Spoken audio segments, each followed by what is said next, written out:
Yep. What's going on, guys? We are back for our next session of Lordly Caliber. We are bereft of Xandu. We are bereft of Emeritus. It's been one of those weeks for basically everyone I know on planet Earth. I've just watched Joe drop off Discord. So we're going to try to make this thing work. I'm going to get over to Roll20 and off of YouTube as I'm uploading videos. Let's grab that D4. I'm going to hit a D4. I don't know if Joe will see it, but we're going to see what happens. It's not a 4, right? Okay, it's a 3. All right, Kane. In character reflection for the hero point. You're up first. Well, now I'm not unmuting properly. All right. So we're in Katheer, right? That's correct. All right. So we're in Katheer, and we wanted to enter the city, and we were like, oh, let's go around. We were going to go around. It'll be great. So we go around to the northern gate, and we decide we're going to go up on the wall. And then we can't decide how we're going to get up on the wall. And then someone attacks the rug, and then the rug comes down. We get on the rug, but no one can fly the rug, so we can't get up on the wall. So we fly the rug up into the wall, but Pogue had already gone up into the wall. So by the time we finally got up on the wall, someone shot us down off the rug, and the rug came down, and I had to get off the rug, and I ran up the wall. I cast spider climb on myself and ran up the wall to go get the Pogue. Because I thought, oh no, Pogue's up there himself. He'll die. And then I got up there, and Pogue had just freaking murdered some dudes with his wee little swords. And then I was like, I guess I'll help. I'm present. And then the dragon came back, and I was like, oh no, it's a fucking dragon. And then he breathed sanded lightning on us, and I was like, I don't give a shit about lightning. And the sand is kind of, it's exfoliating my skin. So I punched the dragon, he stabbed the dragon, I punched the dragon, he stabbed the dragon fucked off. And that's where we are right now. And that is a very accurate, yep, you got it. Take your hero point, sir, and here's that D4 going again.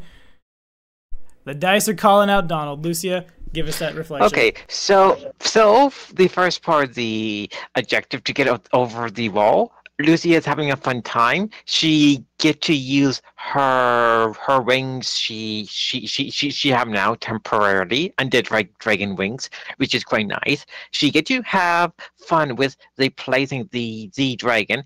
She got to damage its eternal bones, which is quite fun for her. Seeing how useful some of her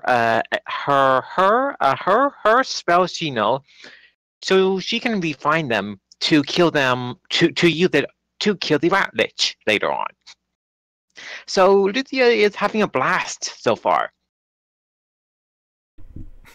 All right, that's definitely the lawful, well, the evil character has spoken as death falls all around her. Yes, yes. So she have undead dragon wing, then she is flying in the air. So your normal necromancer. Classic necromancy. Hello? Hello, Joe. Van, take it away. Oh, shit. Yes, Joe? I'm confused. I was just checking to see. I was pressing a button on my phone to see if I could connect you guys. You can hear you. We're recording. It is ridiculous. All right, go ahead. Sorry if you have to cut this, Tommy. Yeah, I might. Go, Van. Oh, my thoughts are looking at everybody down below, all wee, small, and everything. Is how many full casters does it take to climb a wall?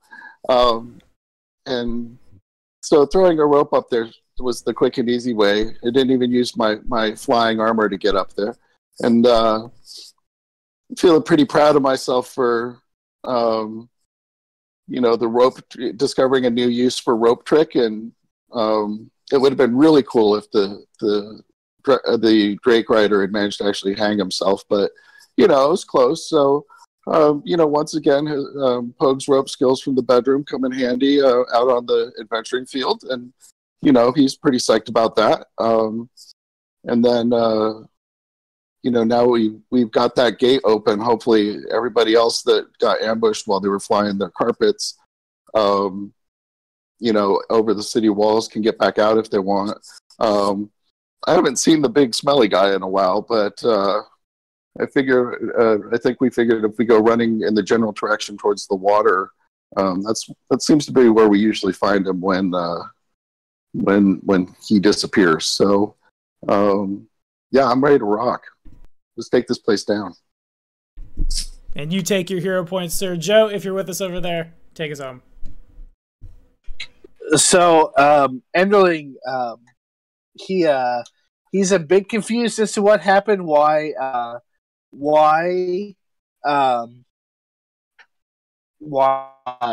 can't think of his name.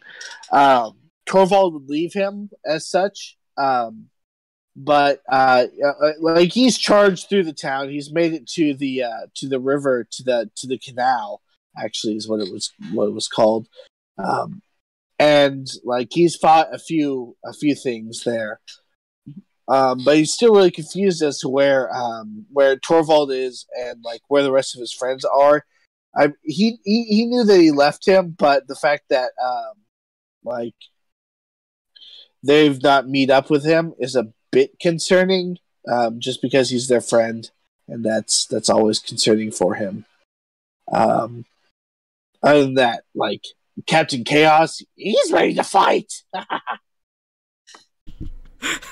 All right, man, take your hero point. Let's really quickly, before we get down to business here, let's have everybody give me a quick perception check, please.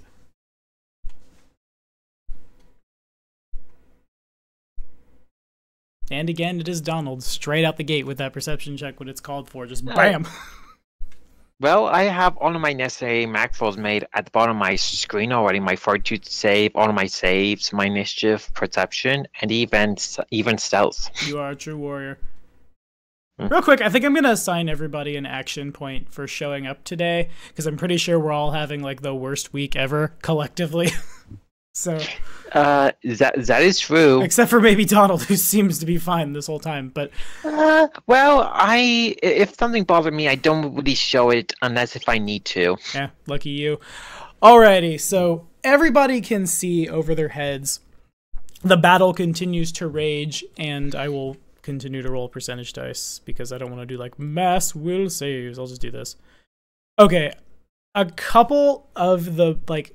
You see people falling off drakes, or like somebody might throw a lamp into somebody and that lamp explodes, and suddenly there's like a shaitan or a djinn or something like tearing into somebody's like flying carpet transport ship. But they start to like flicker a little bit as they get hit, and everybody the party realizes that you realize that there's a lot of illusions in play above you. You knew Katheer wasn't really that heavily defended, and it's kind of out of character for there to suddenly be just oodles and oodles of dudes up there. Now you have a little more, like, as to why that is.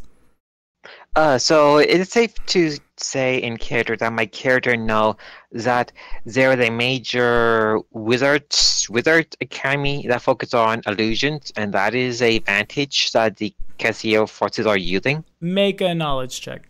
Yeah. During the week, I was looking at Katheer what the city had. Uh-huh. Yeah, and I'm quite impressed. It's a pretty nice city. 16. You don't know any like particular like there is a house of illusions in Katheer. There's nothing necessarily like that, but it's the far end of the Gold Road. A lot of things come through here, and powerful illusionists are like they could definitely be among them. Cool. So Lucia, is there any way that we can, if we know that there's illusions and stuff, is there any way to protect ourselves?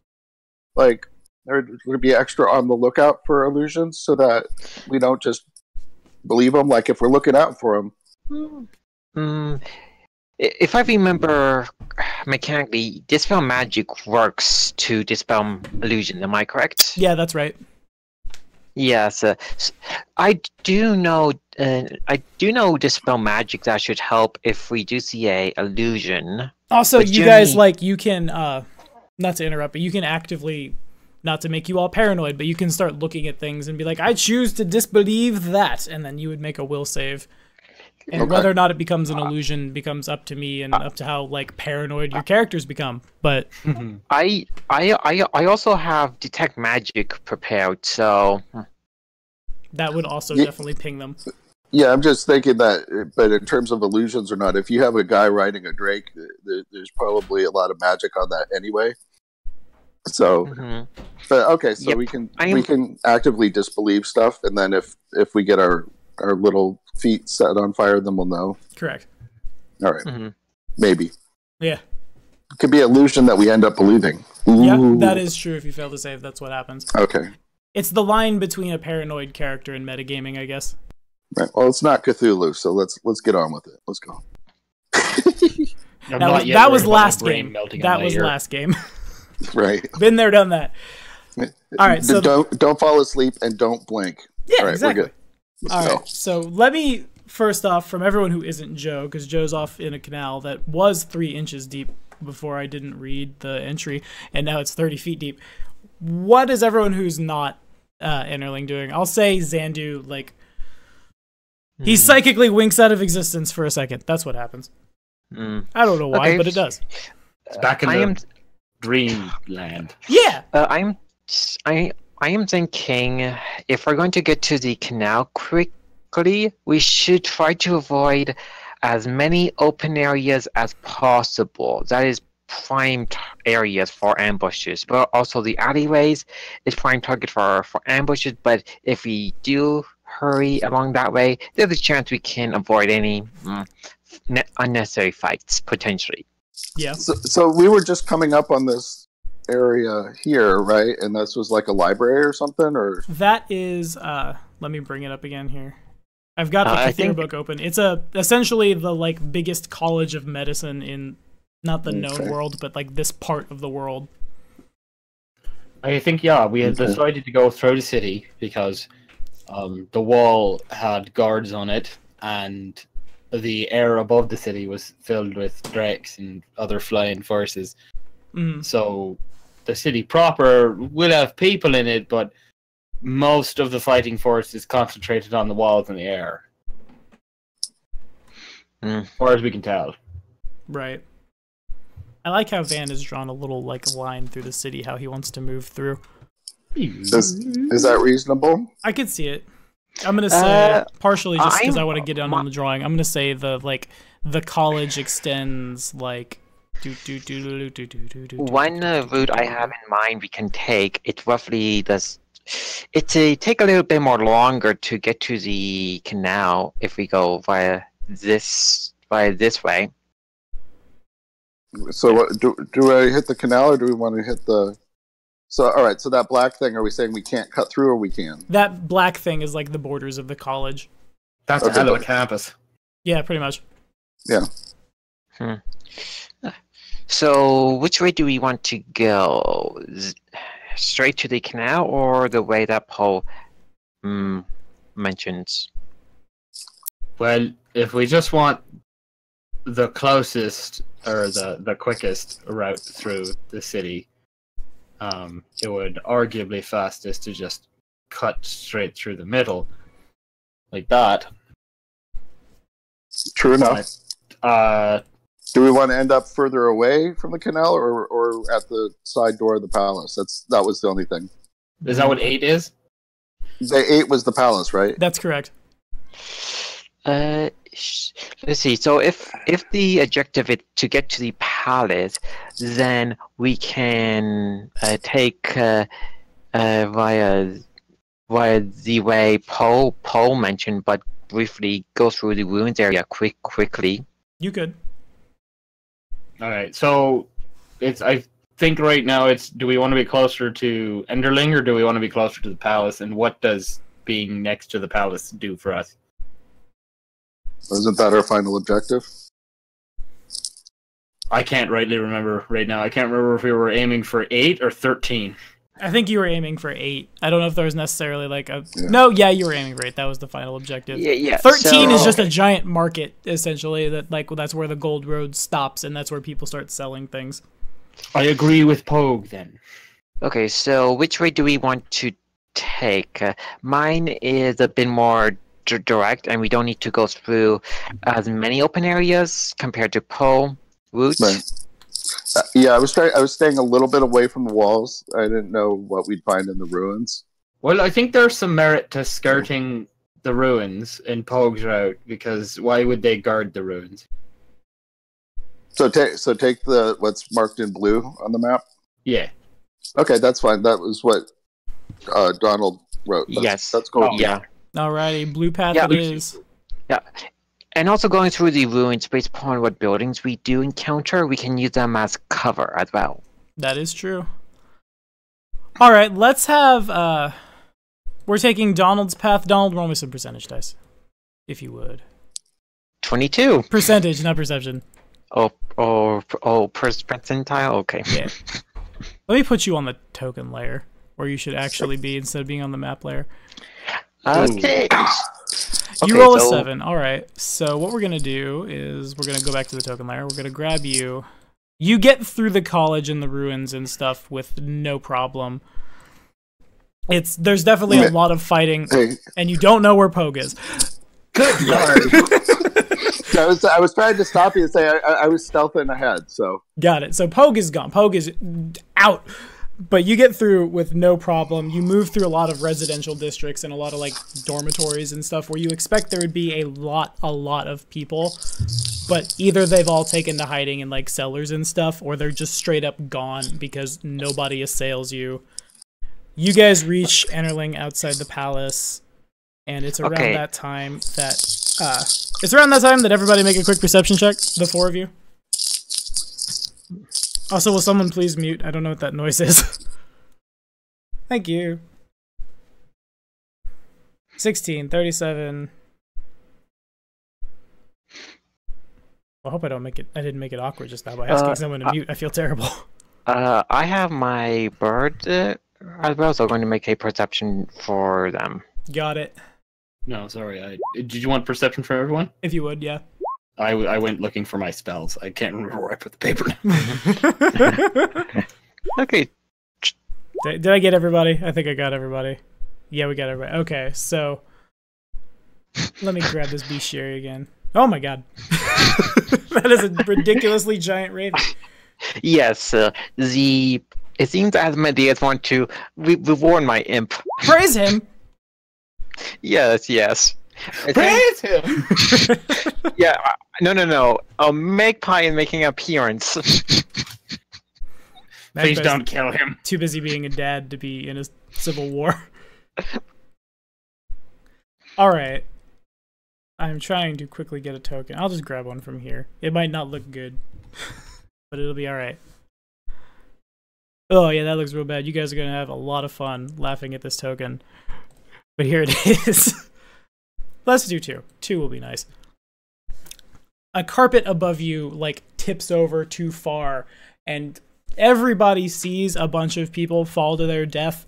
And speaking of fall to their death, I think moving forward, I'm going to start running Pathfinder 2nd Edition fall damage rules. That is to say that, like, 10 foot of fall is not 1d6 damage, and it scales up by a d6 for every 10 feet you fall. I think it's going to be, like, you fall 10 feet, you take 10 damage, you fall 50 feet, you take 50 damage, etc., etc. Because I think I like that better. But regardless, a couple of lamps shatter against the sides of buildings, and these, like, purplish-skinned, large humanoids begin to billow out.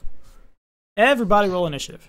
Okay, I thought you're free. Go away. I am going to do a knowledge check. So, what would be the appropriate knowledge check to know what these creatures are? Your call, man. So let's see. Knowledge planes. Okay.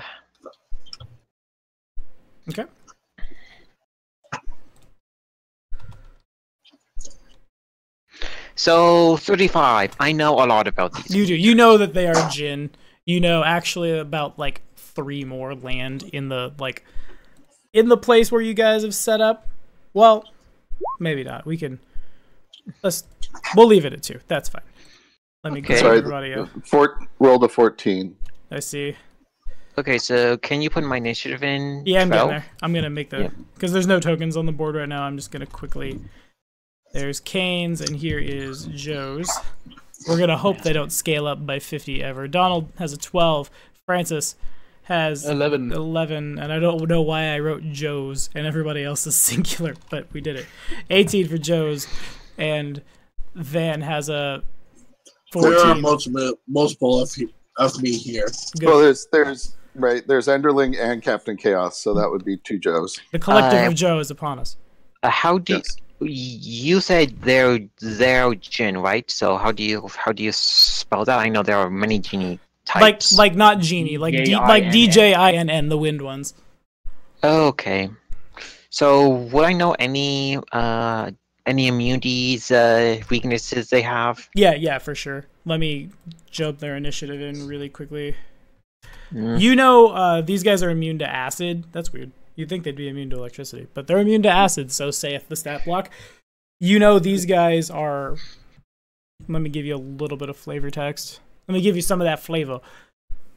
Jinni are from the plane of air. They're said to be made of the stuff of clouds with the strength of the storms. These guys stand about 10 feet tall. Usually they don't want to get into physical combat by and large, but these guys look a little more militant than the average Jinn does, and they don't see Pogue. Where is Pogue? We don't know where Pogue is. But they see the rest of you, and they go first on initiative. I know we don't necessarily have a board, but I'm gonna I assume everybody except for Ennerling, who is underwater still, is just coming along to the canal. And these two, there's just two. They're gonna fly down. So I'm just picturing. So we are right outside the palace, at the end of the canal. So I would assume Enderling would be getting out of the water soon-ish, and everyone is together except for Poe. That would be up to Enderling is waiting. Enderling is waiting under the water like Jaws, waiting for someone to step their toes into the water, and then he's gonna bite the leg off and eat the rest of their body for dinner. Okay. Gross. All right, this attack is going at Lucia. They move to within. I'm large. They move to within 10 feet of you, and he's gonna swing his scimitar down at you. Okay, so AC 24. Okay. Yep, that hits. That's in my threat range. Let me roll to confirm. Does that confirm? Nope. It's still a hit. Got it. So we take... How much damage do I do? I don't do a whole lot of damage, I don't think. Yeah, they're kind of poopies, but they are what they are. You take that much damage. Okay, so... I am okay still. Second attack targets Francis. Does a 23 hit Francis? I believe it does. Alrighty. D8 plus. I added 6. Burp. What Max type of damage. armor are you? What type of armor are you wearing? I'm just curious. I think he's wearing his wisdom Francis? modifier. No, not yet. Okay. I'm still wearing that leaf armor. Oh, okay. That would explain it. That would explain it. Alrighty, that is the end of their turn. And so it goes to Joe. Okay, so can I ask a question? Shoot. As they were setting up, is it possible for that I'm behind them? Yeah, you crit. That's fine. Okay. So, quick question: how much time would have had passed by the time we get to the palace area? An hour, perhaps. Okay. I'm totally going to use my my hero point to reroll that. Got it. Check. There we are. Okay. So...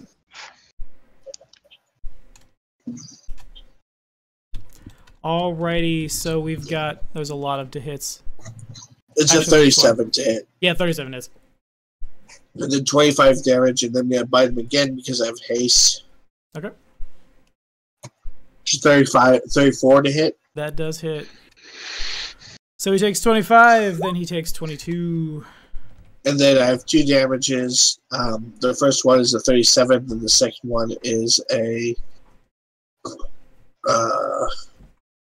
that 22. I can't do back that 22. Okay. So I'll just say the natural 19 auto misses because you natural one before it. You think you get there and then you slip on a particularly wet rock and just kind of go down. Natural that natural 19 is a oh, you're talking about, okay, yeah, I see what you're talking about. Never mind. Okay. Is that up? Yeah, that was a full attack for him doing. Alrighty, Van, you're on. Okay, so something I forgot to do last time is I can also, when I do a full attack round, I can take a swift action as well, right? Yeah, for sure. Okay, so for swift action, I can aid another, right? So I believe that's a standard action unless you have something to mitigate it. Right, except I have something to mitigate it. Okay.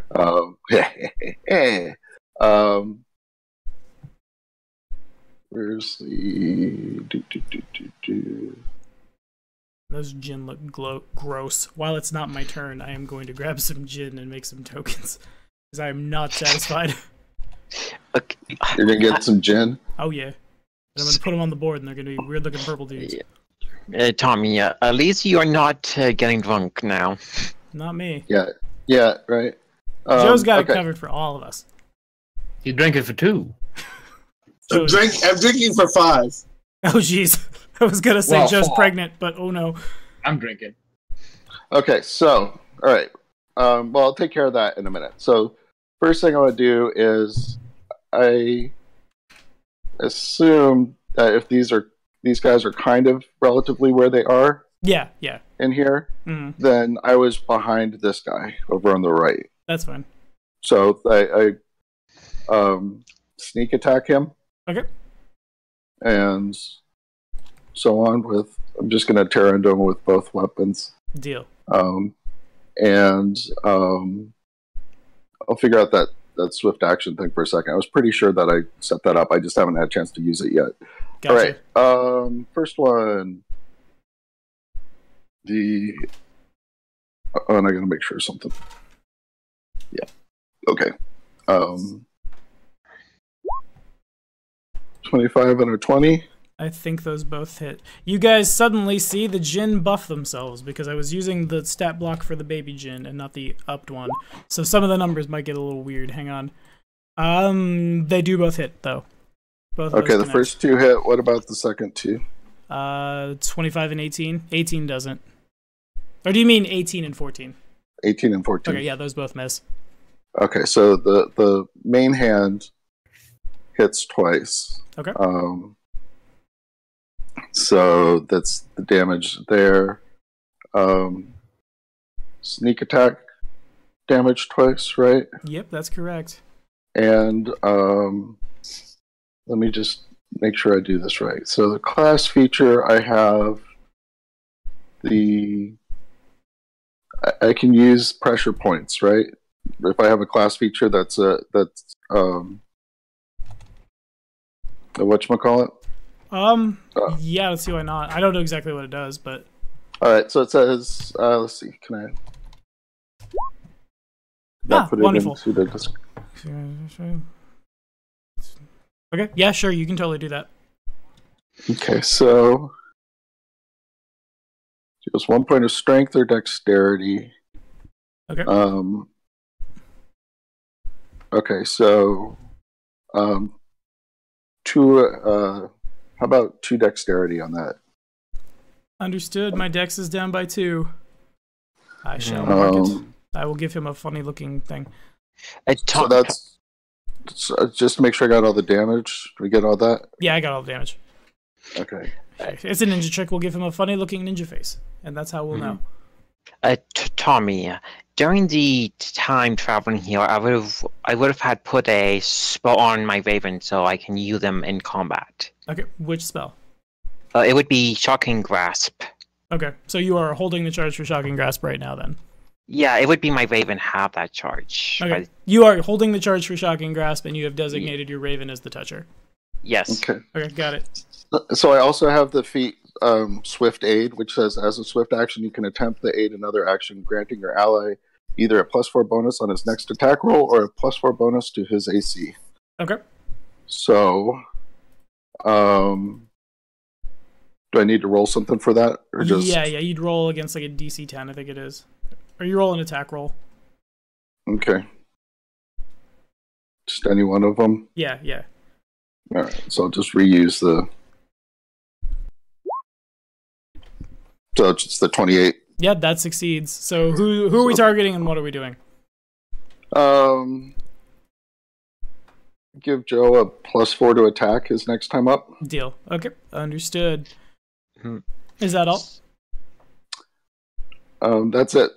Alrighty, Dom, what you doing? Tommy, with the knowledge for would I know if they have SR or not? They do not have spell resistance. Okay, well, I was just double checking. So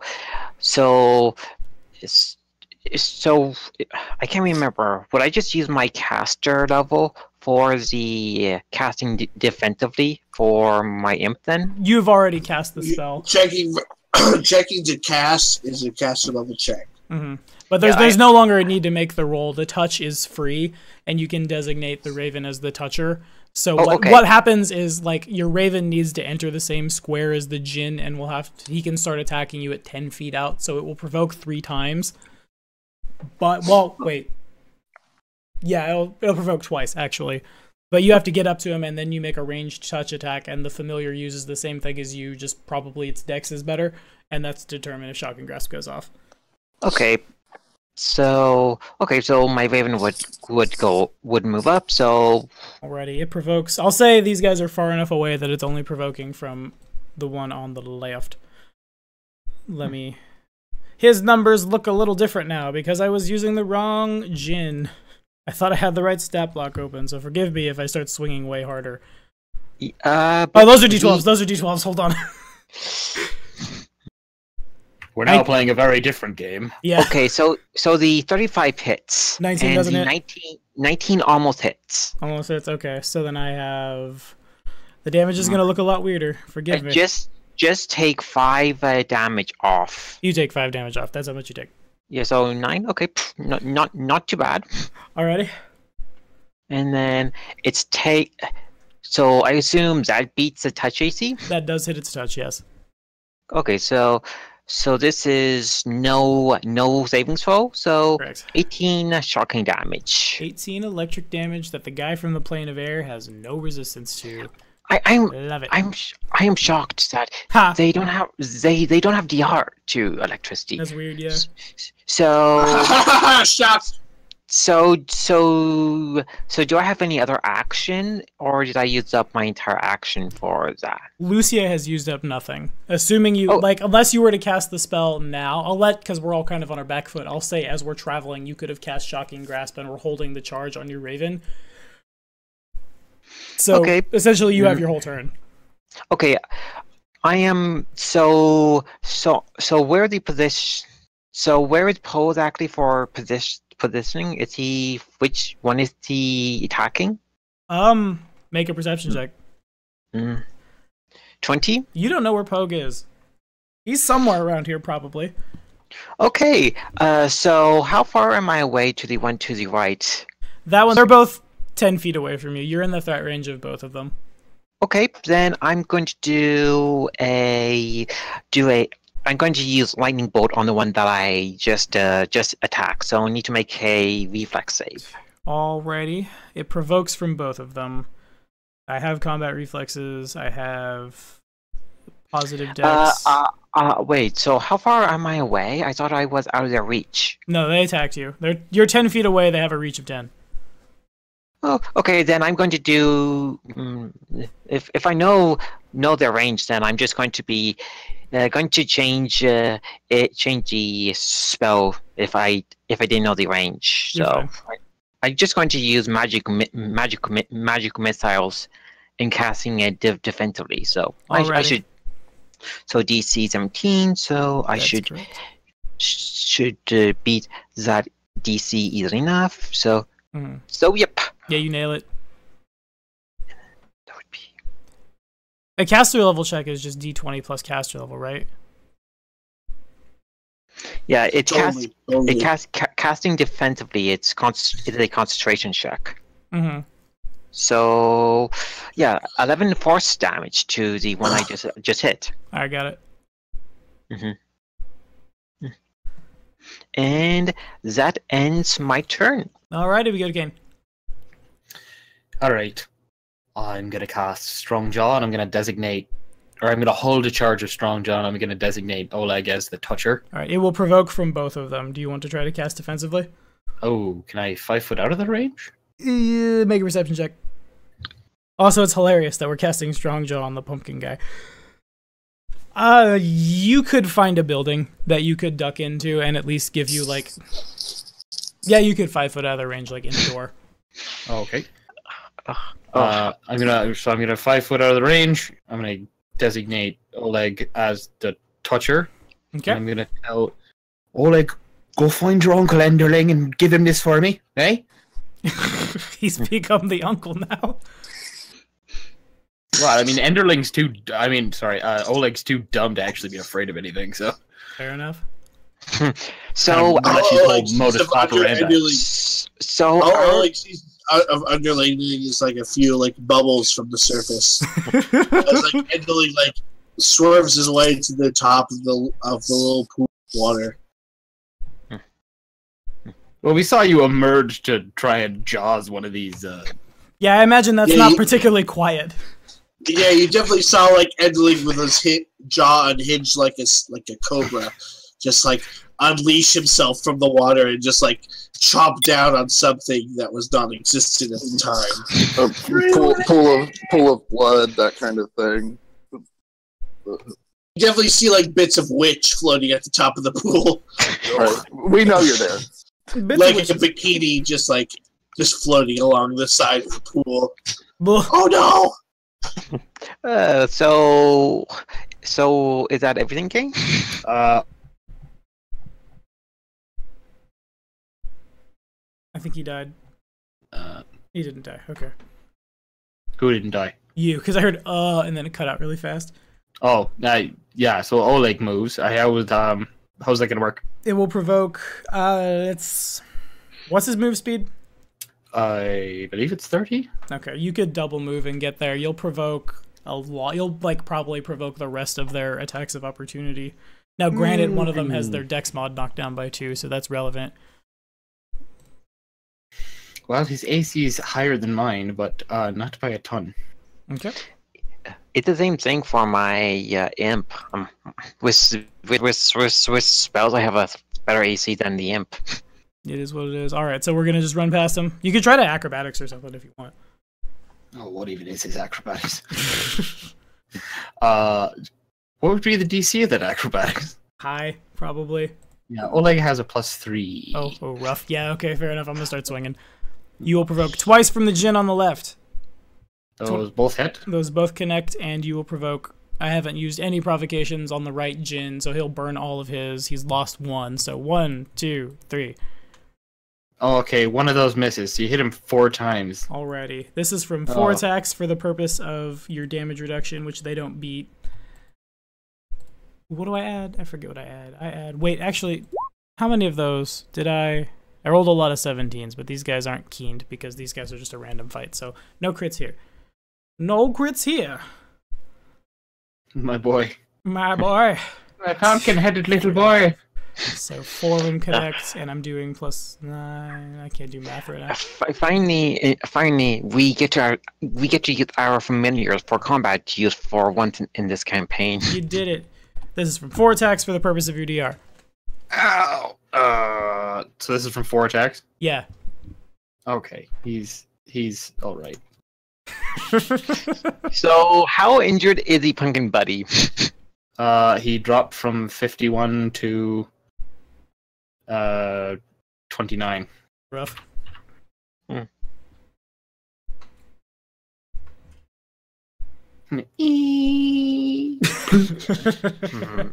But he does make it to Enderling, and if Enderling is amenable, he can receive Strong Jaw. Which I believe moves his dice up by 2 size categories. If I remember correctly. That'll increase the damage die of all your natural attacks by 2 sizes. Is that all we got, Kane? I believe so. Alrighty, it's the djinn's turn. Oh, alright. It's still really weird that I'm not immune to King. He's gonna hang. Oh, I'm sorry. He's gonna like just like hang off of Enderling like a backpack. He's just Well, no, he's grown up a little. His voice has dropped an octave. All right, what am I gonna do? That was kind of fun when I did it before. I might do that. Yeah, we might do that. It's a 10 to 50 feet tall. What's the base? Okay, so it's 5 feet wide at its base. I think it's a standard action for me to do this. Yeah, it is. Okay, so the djinn that has been interlinged is not happy. And you see he kind of just like, he doesn't sheathe his scimitar so much as he just kind of like crosses his big djinn arms and nods his head once, and his body discorporates into a whirlwind. He's going to move over the party. I think the whirlwind form does not provoke attacks of opportunity. Okay, fair enough. So he's gonna he can't get to Francis because Francis is in a building. He can't get to Pogue because, well, can he get to Pogue? Is he aware of the little one? Oh, little one. What's my perception? Well, you crit, so my perception is do or die. I don't do, so I die. Okay, so then I'm going to need a reflex save, I think, from everybody who's not Pogue or Francis. Okay. So, Nice. okay, Fine. so let me describe the natural 20. I see the cyclone coming, and I nearly dodge and dance out of harm's way. And in doing so, your imp raven just kind of snaps back to your body and is unharmed. Yes, for once I am being nice to Melvin, the not nice familiar. Your imp's name is Melvin? Yep. Yes. Can I get a reflex save from the Gord Leshy, please? Oh, but he's in the water with Enderling. Oh, I suppose Enderling had to make a save too. Let me look at his character sheet. It's not very good. Well, I mean, he uses your reflex save, or He uses my base save, Mhm. which, if you'll recall, druids have a shitty base save. They do. Boop. Alrighty, both of you fail. Both of you are scooped up in the tornado, and I'm going to remember what this does. You are lifted into the air, and you take damage. Okay, actually, you take damage, and then Enderling and Oleg both make one more save to see if you're scooped up. Another reflex save? Yeah.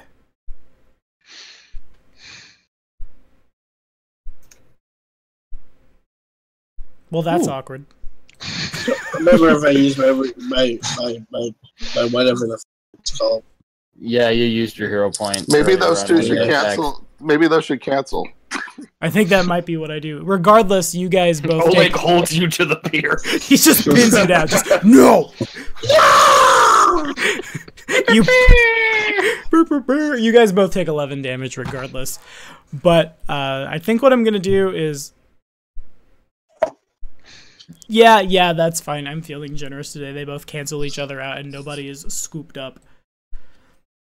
I'm also going to... This guy probably knows right where Pogue is because Pogue is shanking him. He's probably a little more aware. Well, you crit. I will give him a perception check. I'm feeling very kind and generous today. Plus, does Pogue get a chance under these circumstances to dodge back into doorways and stuff? You do. I have natural 1 to my perception check. You're in the doorway. You can't see me again, ever. Yeah. So I guess I'm just going to full attack, what, Lucia? Yeah. All right. Here we go. Uh-oh. I have... Okay. It's awkward that I have to do these. Oh, it's or. I see. All right. So I can't slam and Falchion. So I'll just Falchion. First attack from the Falchion is in my threat range. To confirm. Hit and hit. It confirms. Alrighty. Here we go. So I need 2 d6, and I add a number. Well, you'll see it. I add 9. And this damage is doubled. 28 damage. Okay. Now... Okay, I am not happy. Whoa. I Second went from attack. dancing to bleeding. Does a 25 hit you? Yep. Alrighty. 2d6 plus 9. Coming at you. 13 damage. Okay.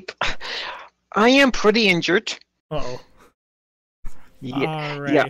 I am down to 27 hit points. Let me see what my fly speed is. My fly speed is 60. I probably had to move 30 to get there. It's gonna move... I'm gonna have the Jinn move, like, over here. And, like, try to line itself up to sweep the party again. Yeah, that seems good. Alright, Joes!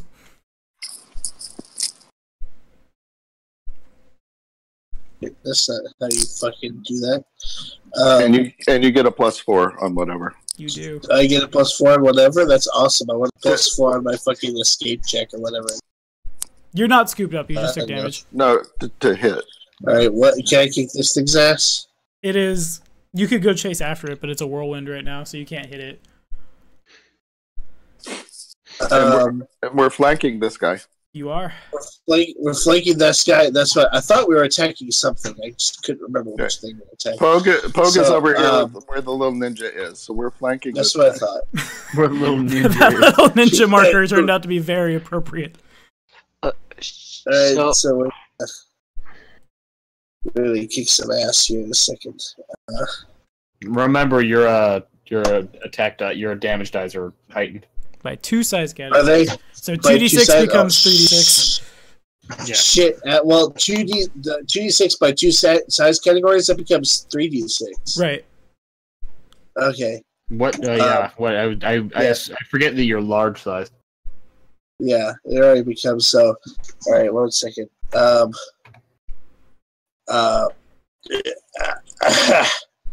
second. D20. No, 1d2 dash. D20 plus. I mean, if you want to roll a d2 to hit, I won't stop you. I think it's a 21. Oh, shit! What's his Shit! What's his bite damage normally? You can do this. What? It's just normal. There we are. Boom! Shit! We got him! A 33. Boys! Alright, so... Alright, /R. Alright, so it's 1d8? No, 3d8. Shit, that's 3d6, a lot. 3d6. 3d6? Yeah, because you're going from But it's heightened 2d6. by 2. Oh, yeah. Yeah, you're right. Yeah. If it's going from 2d6, it should be 4d6. No, it goes, once you hit multiple d6, it goes like 2d6, So, then 2d8, then yeah. 3d6, then 3d8. Yeah, so 1d6 goes to 1d8 to 2d6 to 2d8 to 3d6 to 3d8 to 4d6 to 4. This That's table how has we been run it. FAQ'd and errataed like 5 million times, and this is like the one errata I run with because otherwise the Vital Strikers get out of hand. Oh, okay. Yeah, Here's they- 54 they- d8. Yeah, yeah, not 3dr, 3d6 plus, I believe. Oh shit! What was it? It was. Tommy, It was just- Tommy. So the genie to the right of me. So how far am I away from it? 10 feet. Okay.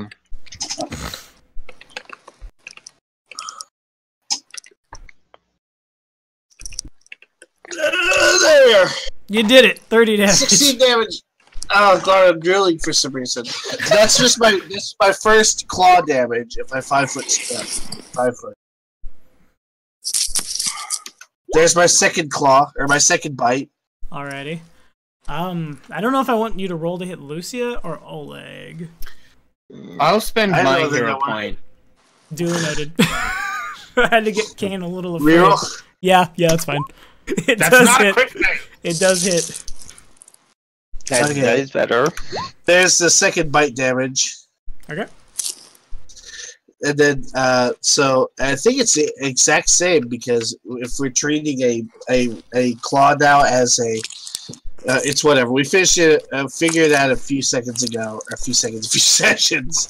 Second and sessions are weeks. A few sessions ago, we figured it out. So there's my first claw to hit. That hits. So It's is it different here? So is it dead? Not yet. No, 1 sec. No, 1 sec. Yeah, I've been keeping track of the damage done to this thing. I am too. It's just 1d8 for my claw diddy claw. You know what I'm saying? So Actually, it's not 1d8 plus 1d8. that's real weird. It's 1d8 plus 18. You've got a There we go, floating that's the strength. actual That damage. kills him. That kills him. 7 wouldn't, but 25 is enough. He goes. I want to claw him, please. All right, you claw him, please. There we are. This one's the out of your claw range. damage. Oh, I see. Okay, Now, got it. I want to claw the dead body. All right, yeah, I'm you're able into to do it. so. I think I'm passing All the right, van. so I tear a body apart, and I just everyone sees like Enderling like put his top part of his body out of the water and just eat its like entrails. Wispy cloud genie entrails. Oh, you're like one of the fucking worms. Delicious. Tremors. What did you say about Fremen? What? I think he said tremors. Regardless, Van, you're on. Okay, so I was over here hiding. Mm-hmm. This guy's I was over here. Come on. There we go. This guy's over here. How big are these buildings and stuff? Pretty big. This is like the big palacey district. Also, this guy right now isn't like... He's on the board, but he's on the board as a whirlwind. He is like, he's not in physical form. He's just spinning wind, so like you can't hit him with a melee attack. So if I use a AOE spell, can I still hit him? Yeah, I think that works. Okay, just so checking how that works. Would he be... Oh, I guess I should... There's a big roll of skill for it. Is there any type of... I don't know enough about the special weapon types in Pathfinder, but like, you know, something like silver or cold iron or something like that have any effect or no? It does not. Okay. And so magic weapons don't hit him because he's incorporeal? Right. Essentially incorporeal. He's like, it's a different form. Alright, so I know without rolling that I can't actually hit him with anything. Mm-hmm. Okay. I guess I would like to try to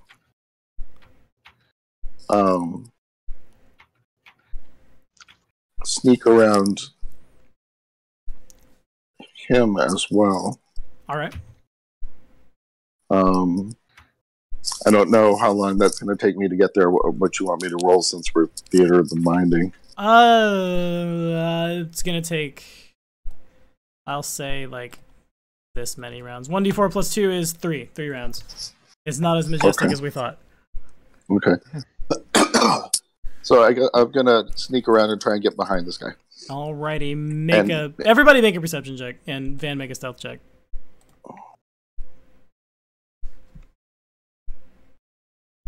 That's a very good stealth check. Yeah, plus 26 helps. Yeah, it does. Good lord. Here I go. So far we're just waiting on Enderling. Enderling is the only one pending to see if they see where Pogue goes. Oh lord. Oh lord! I'm so invisible, I don't know where I'm going. Yeah.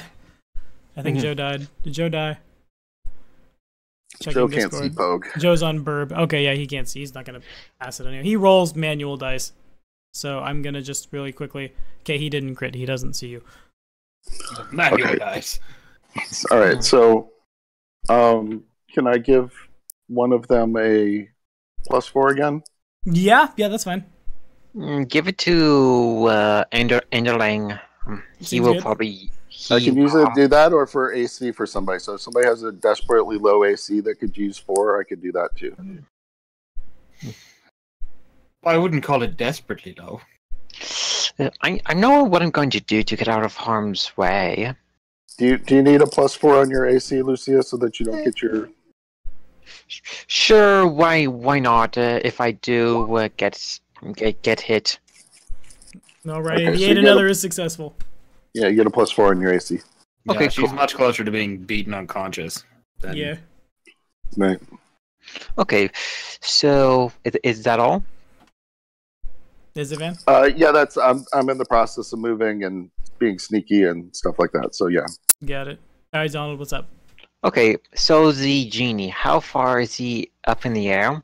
He is like 10 feet off the ground, something like 50 feet away from you.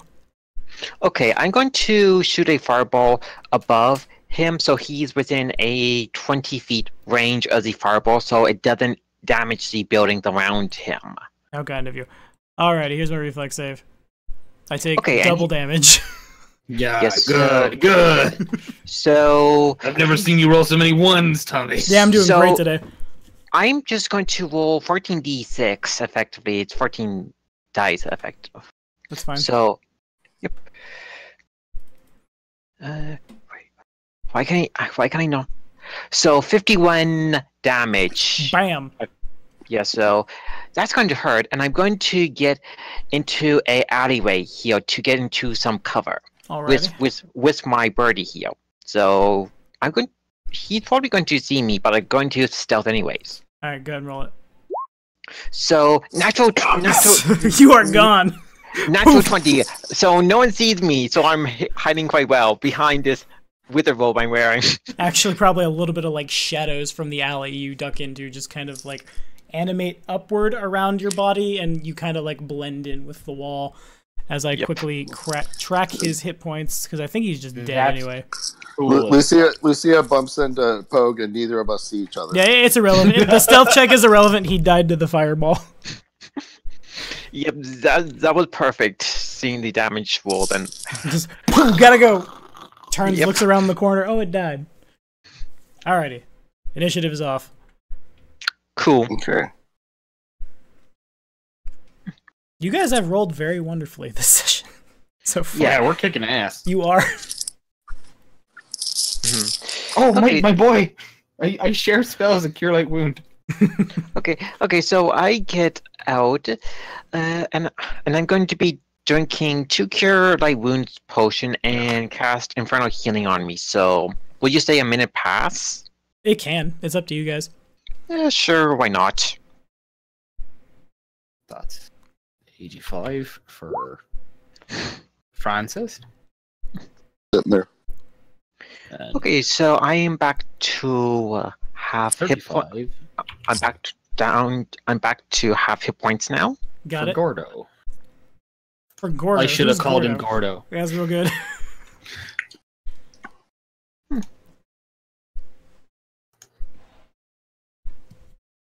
Alrighty, so again, the floor belongs to you guys. There's a lot of fighting. Everyone who, well, Enterling sees it too, obviously, but everybody who isn't Enterling for the first time sees this really elaborate, beautiful canal. It might somewhere read in a book somewhere that it's only 3 foot deep, but it's very much deeper because bigger ships come through in this universe. It's probably about 30 feet deep to the bottom of it. There's mosaics all over the walls of the canal, all over, like you can even see them on the bottom. The water is so clear. It's, if it wasn't for the fact that everything's dying all over the place and there's like a body of a torn up woman wearing this weird black veil kind of just like bobbing the surface of the water. A slick of blood and witch bits. You know. It might be nice. You know what? In a couple of months, I might come back here. You know, just a vacation. And Enderling, can you get some of that witch bits? I think I may want to use it for my chemical experiments. Nope, I can't hear this. La la la la la la la. Use Mage Hand. Get it yourself. Yeah. I don't. I did not prepare that today. What? How'd you not prepare Mage Hand today? What are you doing? All right, Pogue uses Mage Hand to scoop some over to the side for her so she can pick them up. Thank you. So Then he wipes his Mage Hand off on her outfit. Ugh. Okay, as you do that, I cast a prestidigitation to clean my robe. There you go. That's All the right. one he prepared. Not the one to pick stuff up from far away, but the one to make sure he stays fresh and clean. Yeah. Well, it's important for Cheliax nobility to stay fresh and clean. Oh, of course. The cantrips I did prepare for the day was prestidigitation, read magic, detect magic, and message. Deal. Mhm. Never have enough cantrips. Mm. All right, so the Enderling, get out of the fucking pier. We're gonna get in the palace, I guess. You could. That seems to be our goal. All right, so You guys were real dead set on it, and I was all gung ho to be on it for you. all right. So Pogue's gonna stay sneaky, but he wants to how do you check traps in this? It's just a perception check. Okay. Keep an eye out specifically for traps or anything else. Okay,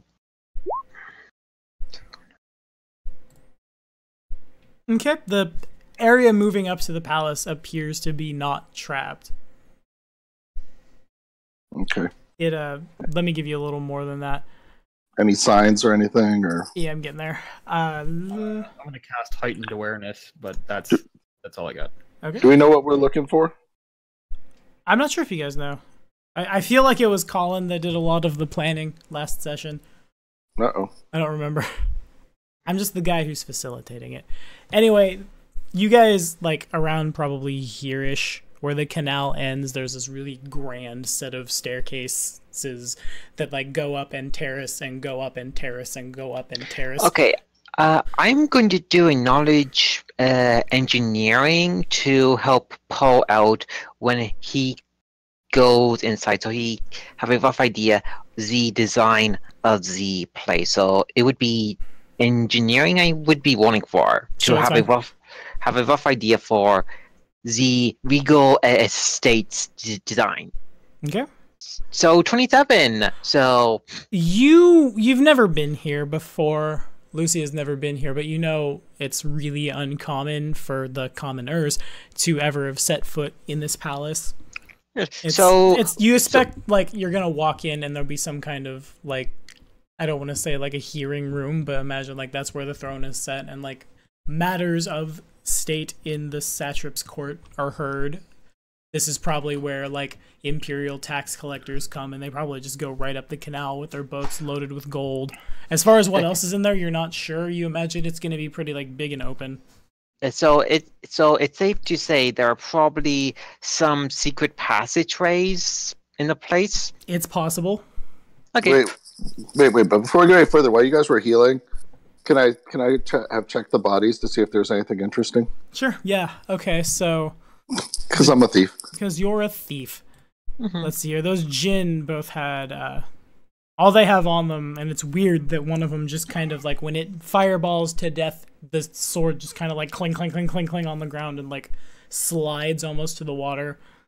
They had 2 masterwork falchions, and that witch has. Here we go again with this one. I'm really glad I didn't make that witch like a character sheet or something, because she got wrecked real quick. And to push that point further home, she has only a magic ring. Okay, I'm going to ideate if Paul let me. Sure. Natural 20. I I'm know. very, very tempted to say, what do you want it to be? But I'm not going to go that far. So how about this be a ring of how about it be a ring that Poe how about a ring of invisibility for Poe? Done. A ring of wizardry 3. No. ring of invisibility for Poe. And so it was, and we'll all be left to ponder why the witch didn't turn that on before ambushing the troll person, but I guess we'll never know. Lucia, she is nice to people. Bad witch. Lucia is nice to people who have been good to her. Poe's almost believing that. Almost. Yeah. Almost. Yeah, keep the ring, Poe. I believe you will get more use out of the ring than I will. Yeah, you're rolling enough now. Well, you both natural 20'd your stealth checks. You're both on fire today. Yeah. What does the ring of invisibility give me? Like a plus 20 or something? Yeah. If I remember the ring of invisibility, I think it gives you once per day invisibility spell use. I will have to look it up. I believe that was that thing up. I think it's 3 times a day. I'm looking at it now. Yeah. By activating this simple silver ring, the wearer can benefit from invisibility as per the spell. There is no limit. Boom. Okay, we did it. I'm glad we looked at that. So that is on top of not being able to be perceived by normal means. That is a plus 40 to stealth if you're standing still, and a plus 20 if you're moving. So everything you ever wanted. It reminds you kind of that ring you found in the prisons that just broke a little and made you invisible for a little while. I want to do a couple things real quick before we go into this palace. Okay. Okay. Because I'm assuming, perhaps incorrectly, perhaps correctly, that when we go in here, some bad shit's gonna happen. Right. Well, so to step back for a second, and so this is kind of a question for the NPCs and the planning that, in terms of planning the attack. What was everybody else planning on doing? Were they, attacking and then we were going to march on the palace? Or are we expecting there to be a leader here or something? That it's kind of not intended up in the air right now. Right. There's it kind of seems like by and large everybody's falling for the illusions and just they're going to have it out over your heads, and then when it's done, it's done. Okay, but was there a military goal that was stated by our fearless leaders? You imagine the palace might be it, or it might be just drive everybody out. Oh, okay. Yeah. So Mufasa didn't give us a exact end goal. Right. It's kind of just a mess that you guys are navigating through. Pogue volunteers. I'll find the harem. Deal. Oh, so selfless of you. Are you kidding? With a plus 20 to stealth? Moving? Alex dead as shit. Well, plus 46 with your normal bonus. Yeah, that's what I'm saying. Oh, man. The things I do for my party. The things you do for the party. Plus 46. You can sneak your hands into Pharasma's pockets with a plus 46. That is a take an action point. Take an action point, Kane and Joe too. That was pretty good. That's Poe.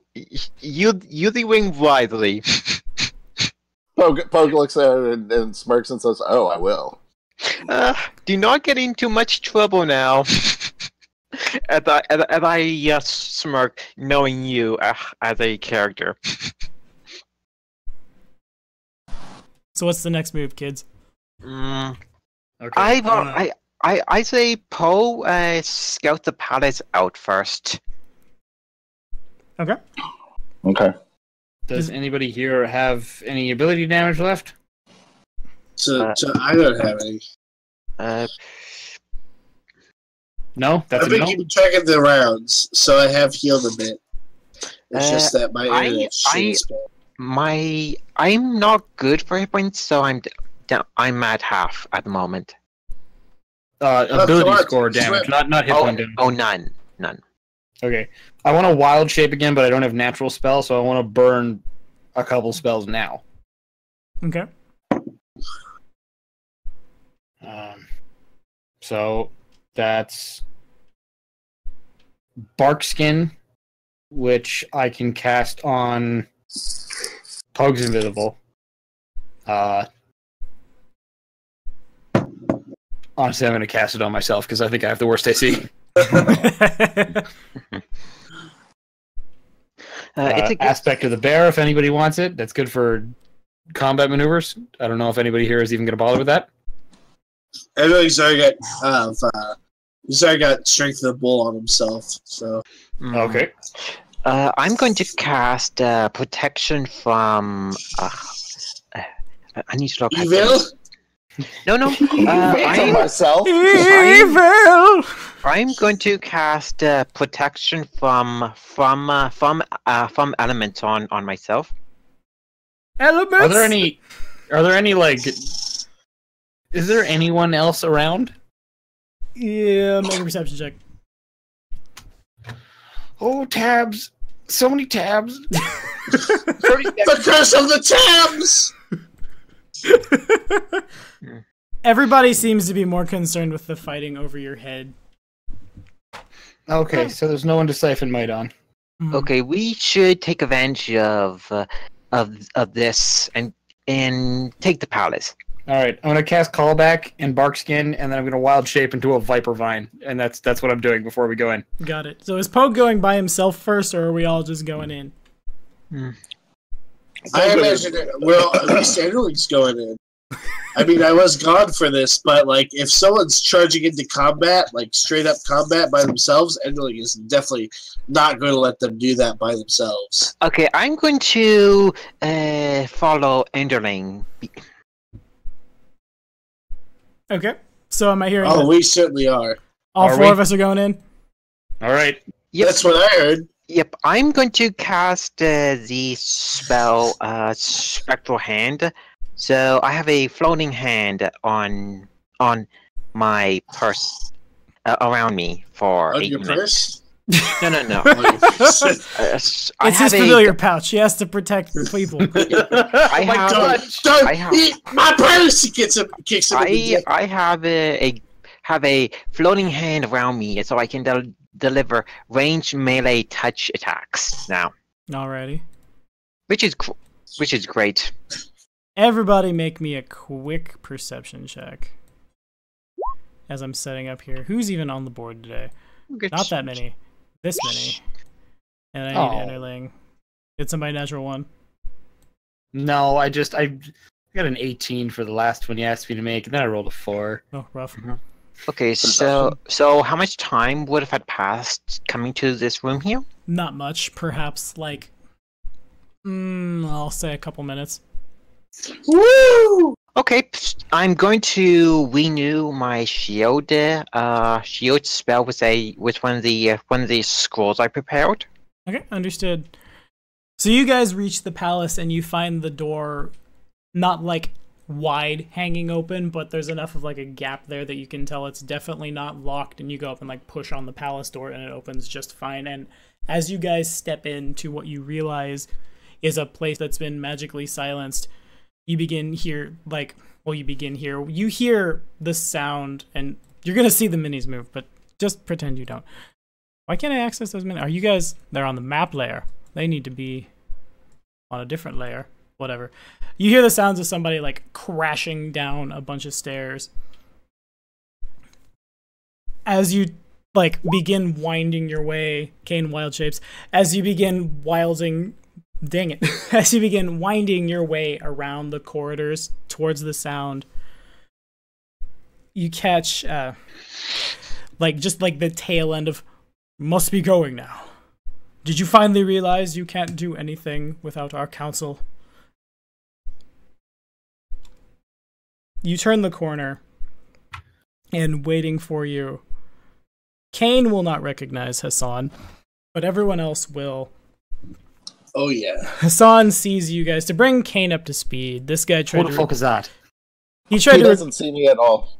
He does. Well, make the stealth check. Okay. Make your plus 46 stealth check. He could not want it. 4 degrees of success. I am curious. So when I was trying to set up the macro, so you're gonna have to add the math on. Yeah. Okay. I'm curious. So when said the word council, do I have a rough idea what council they mean? Let me roll a Not- perception check with somebody who doesn't like have a full character sheet. Yeah, Really quickly. 65. 65. Okay, I'm just gonna. There's a d20. Look, I did a natural 20. He's unaware of you. I'm not sure that with the natural 20 you could see me anyway. I'm just saying. You'd get like the predator outline.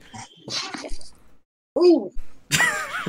No, he would cover himself in mud and hide against a tree, and Pogue wouldn't be able to see him. Just lean up against Francis. Cover yourself in mud.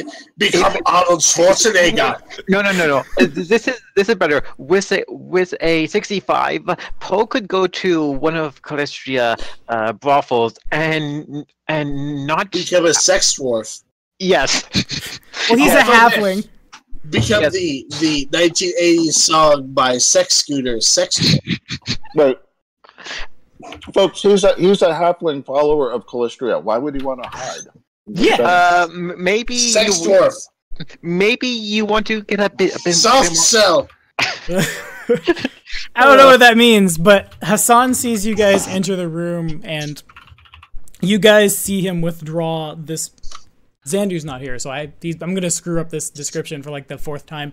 but it's about the size of your hand. It kind of looks like a pomegranate, except it's like beating like a heart would beat. He takes a bite of it and he starts looking really like visibly ill, and his body starts like swelling upon itself, and then eventually like the muscles kind of collapse back to his normal form and he begins radiating.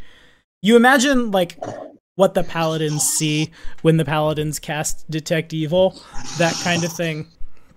A horse materializes from the ground beneath him. Not so much materializes so much as it kind of like comes up from the stone, and he like plants himself firmly in the saddle and draws a scimitar. Donald had a knowledge check, and I kind of like talked over it. Okay, so when it said the word council, I'm going to roll knowledge history to know what they mean.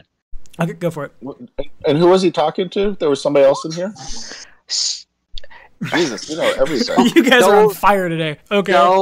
So I know the group that they're talking about, and then I think I know what Hassan did, but I'm just going to do a knowledge arcana to figure out what he just did. Okay, sure. So would that be knowledge planes or arcana? Both are applicable. Your call. Okay, knowledge planes. I think I know what it is. 29 for planes. Okay, so for the first knowledge check about the council, for the natural 20 that you guys are just spitting out rapid fire, whoever he was talking to, you guys didn't see him, so you assume he either has ducked off into another room or gone elsewhere, but the accent was very, very, very, very distinctly Chelish.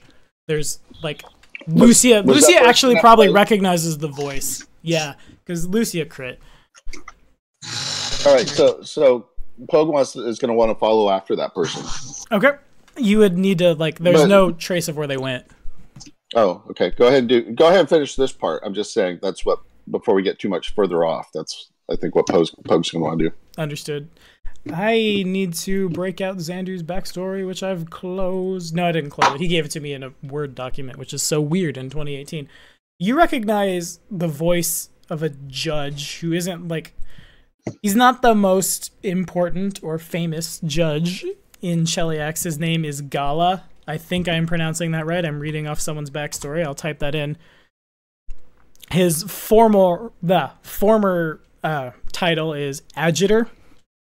You don't know what he's doing here, but you assume that Cheliax has played a role in something that is going on right now.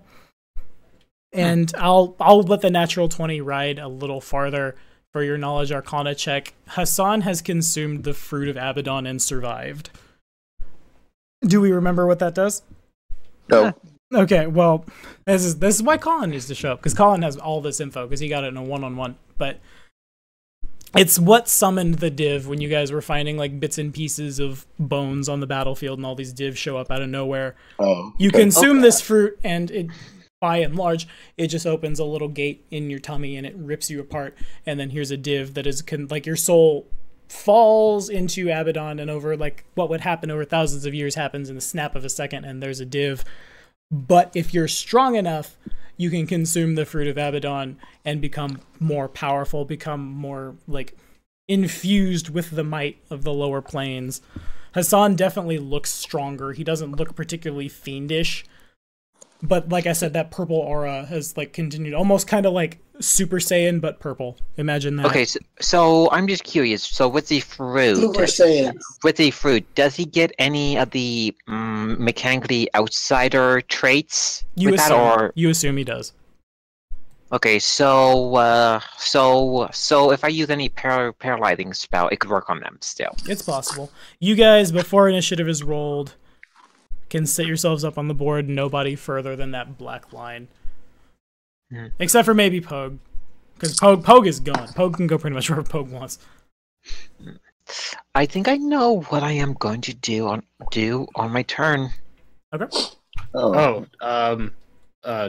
Tommy, I need to be large size also. Oh yes, you're a big plant. Right. And so does Enderling, I guess, huh? Where's the biggest boys? Where's Pogue gone? There we go. Okay.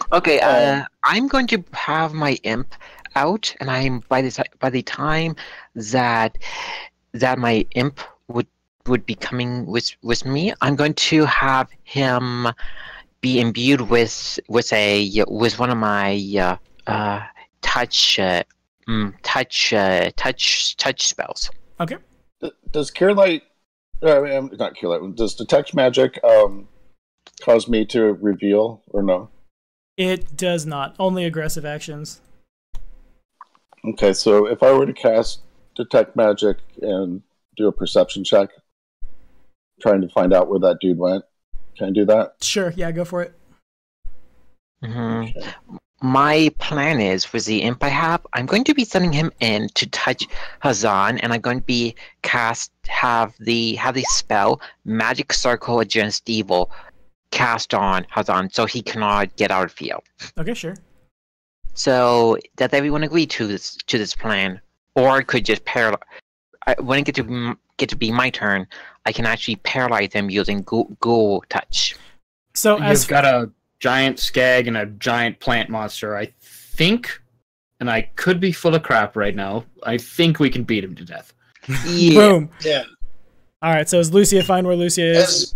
As far as I can tell, I'm a rage chemist, so I'm always on board for killing something. So the plan is we're going to kill Hassan, right? Yeah. So He's going to try to kill you. Which side? Okay. Which side did this dude disappear through? You Yeah, think we he saw that. teleported away. Oh, bastard! There's Okay. faint like motes of teleportation, we'll say. Just kind Okay, of floating through the air. Tommy, is it possible for me to know where he teleported to with a quick Arcana check? Yeah, sure. One more Arcana check, that'll take initiative from you guys. 24, so... Probably out of Katheer. Probably. Like, you can't teleport into the Empire by and large because it's like, there's essentially a giant screen door that you will collide with, and then you'll essentially like Swiss cheese your body. Well, more like cheese grater your body, I guess, through it, and you'll die horribly. But some people, like, for one way to say it, some people have the access codes and can freely do so. He's one of them. Cool. Now, everybody give me some initiative. Hassan doesn't have a whole lot to say. He looks a little incapable of speech as he just kind of draws his scimitar. His horse rears back and neighs. Oh, Chaos could easily match that. So his horse, is it just his normal war horse he have? It Oh, is. Jesus. Hang on. I said there was one more check, and then it was initiative, so now it's initiative. No. What's the one more check? We'll do it. The one more check was that knowledge arcana. And Donald has a... He's not here. Yeah, he is. He's right there. I He has had 18.03. That's 17 for initiative. I see it. Joe got a... Joe just said it. Joe remains at 18. 18.03. The Jinn have a new name. Their name is Hassan. But I can't go back. Kane has a 27. Kane's booking it. Yeah, unless something beats me, and then it's a 31. Got it. What? Yeah, well, I've got a 9, but if something beats me, it's If something beats me, it's even higher. Fuck you. How do you do that? How you do this? Heightened awareness. I wish to know for my rogues. I can expend it as an immediate action to boost my initiative by 4. Oh, your hero point. Okay, fair enough. The spell heightened awareness. Oh, okay. All right. Hassan has a bunch of traits and improve. He probably adds like this. He's a good boy, but he rolled shitty, so he sucks. Damn it! Classic him. Why can't I change the name on that? I guess that's the name is going to be just blank. Plus 17. That's very high for initiative. Kane doesn't have an 11. Kane rolled really well. Kane has a 27. Why did I give Kane an 11? I don't know. Inaccurate. Why did you do that? You are going last. Actually, you're going first. Why not? I have that power. If I we are rolled very well this time. if we are going to be straight murder hoboing these people, well, I know my backup plans. We're going straight murder and counter these fuckers. Look, That's what we're doing. we've It's not already murder hobo. He found us. Look, you know, he just took the villain Viagra, so like he was Pretty already much. trying to get in your. He was already trying to get in your pants. Do you want to take a chance again, or do we? We skipped the first half of the Power Rangers fight where he's normal sized. Now he's Right. So What you I got, think Kane? he started it. Right, to me. Yep, you are first. You're first by a mile. I'm gonna move here, and I'm gonna make my one attack, and then I'm gonna that's gonna be me. Alrighty. So this guy is mounted for like the purposes of who, what, when, where we're attacking. Oakley. The important question is, what size is his mount? It's not just a horse, but it is a horse, and a 28 hits him. Alright, so that'll be 2d6 plus 10. Alright, so what does mounted do for us? It's just so you guys know there's a horse there. Ow! Oh. Wow, that's disappointing. 12. It is. Whap, whap. Got it. Is that all? Yeah, I can't full attack this round, otherwise it would have been much more impressive. Fair enough. Alrighty, so Hassan is going to charge which way? Now, in Tommy's games, this is kind of just an experiment for now, but ride by attack is not a feat. This will provoke from anybody who goes, like, if he passes through whoever's start range, it'll provoke. He's gonna go... How's he gonna move? It's awkward because I'm thinking in 3D. You can see as he begins charging in Francis's direction, as his horse's hooves contact the stone floor, they kind of just meld with it, and then they pick up as if like pulling the hooves out of water. I'm sure I've described this before to everyone who isn't Kane, because this is a recurring dude who kind of looks like Keegan-Michael Key, but he's gonna move. Tommy Enderling is a large creature. Is Francis also a large creature? That's what I'm seeing. I am indeed.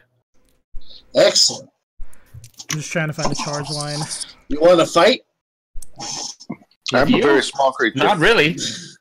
Okay. Yeah, he doesn't have a charge line. We're not going to be stupid about it. Okay.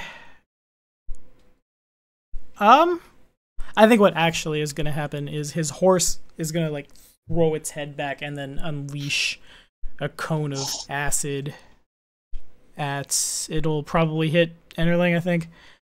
5, 10, I think it hits everyone. I wish there was a convenient 30-foot cone button. That would be nice. Okay, so I'm out of It doesn't hit me. I'm out of the cone range.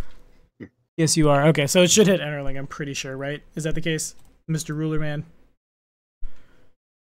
Okay, it just misses him. 30 there. Alright, let's get a reflex save from Francis, please. I guess I can delete this line too. Mm-hmm. There we go. Quick question. The items by the throne, are they actually there? They might be. I haven't really looked at them. I just needed a throne room map. Francis passes and takes half of that much acid damage.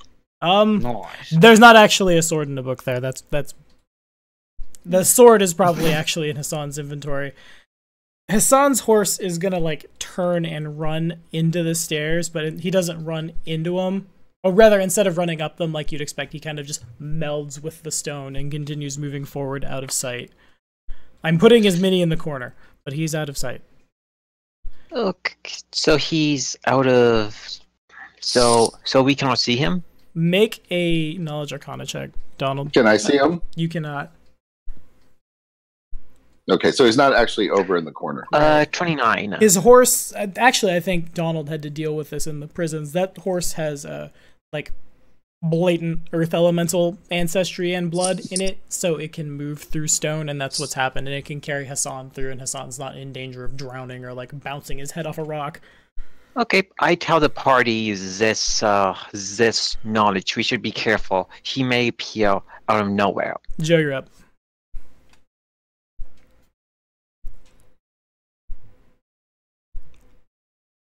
Joe is dead. I think Joe died. Mm-hmm. Frankly, I think it's worth it. Am I a son of Finland and a green beret? He's dead. Okay, Joe's holding action. Donald, what you doing? Okay, for the moment, I'm going to move up here with my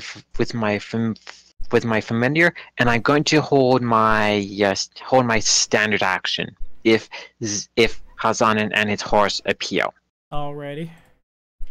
Let me give you control of your familiar. I realize you don't have it. So, Alrighty, Van, you're on. All right, so behind this throne, so it basically went into the floor. thing, did it, like down, or just sort of through the stairs and into the wall behind the throne? You lost sight of him there. Okay, so how tall are the steps? There's probably about 15 feet. Oh, okay, so the steps themselves are tall enough for him to have actually disappeared into. Yeah, and there's also nothing saying he couldn't have gone down or gone like up a wall. It's like earth gliding on an earth elemental, if that fills in the picture anymore for you. Yeah, sort of. Okay, so Pogue is going to sneak up this way. And he doesn't necessarily believe in this earth elemental ship, so he's going to be looking for traps, trapdoors, hidden stuff. Okay, make a perception check. Yep.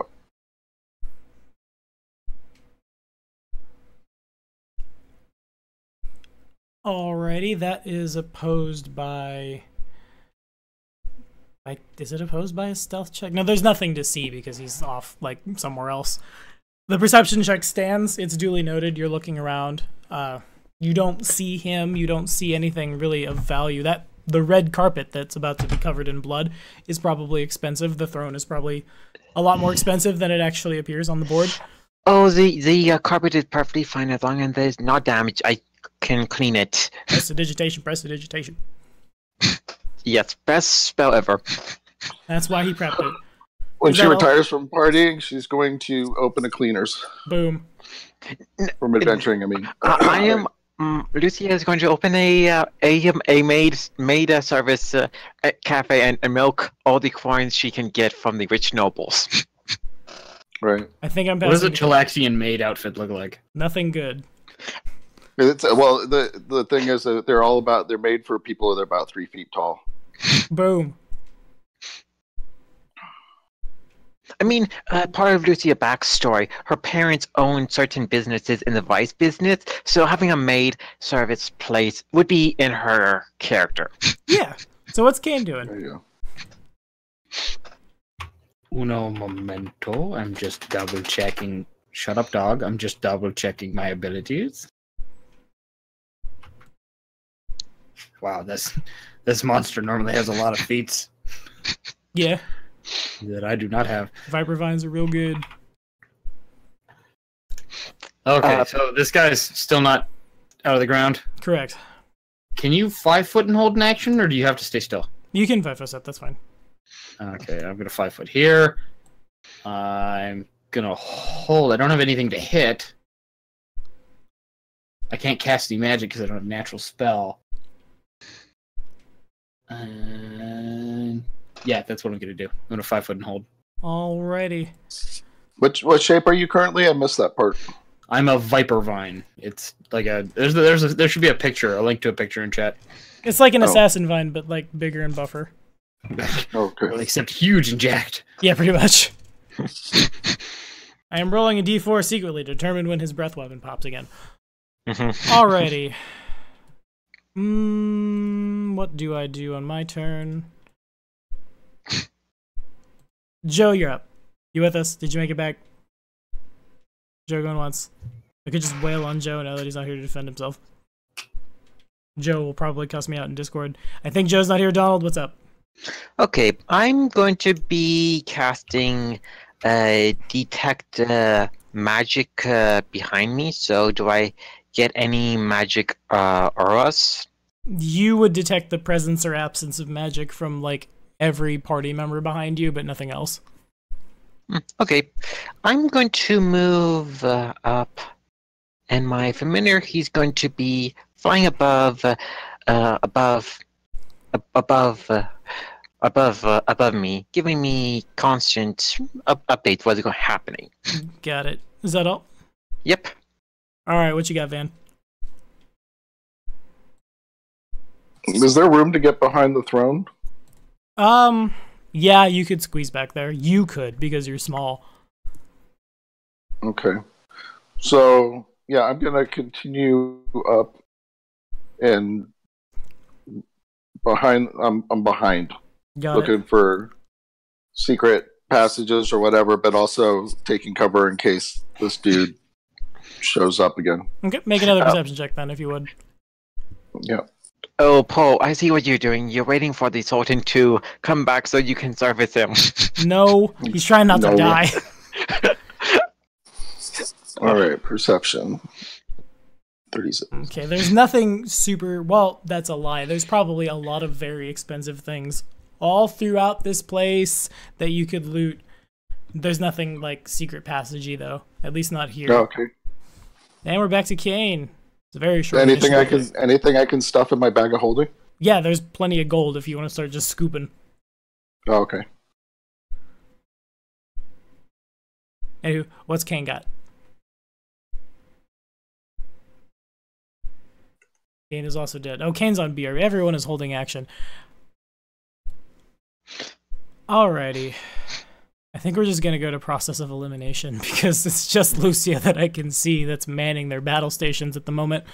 Mm-hmm. So... Yep. Let's see, I'm going... let's see, what I'm going to be doing. I'm going to...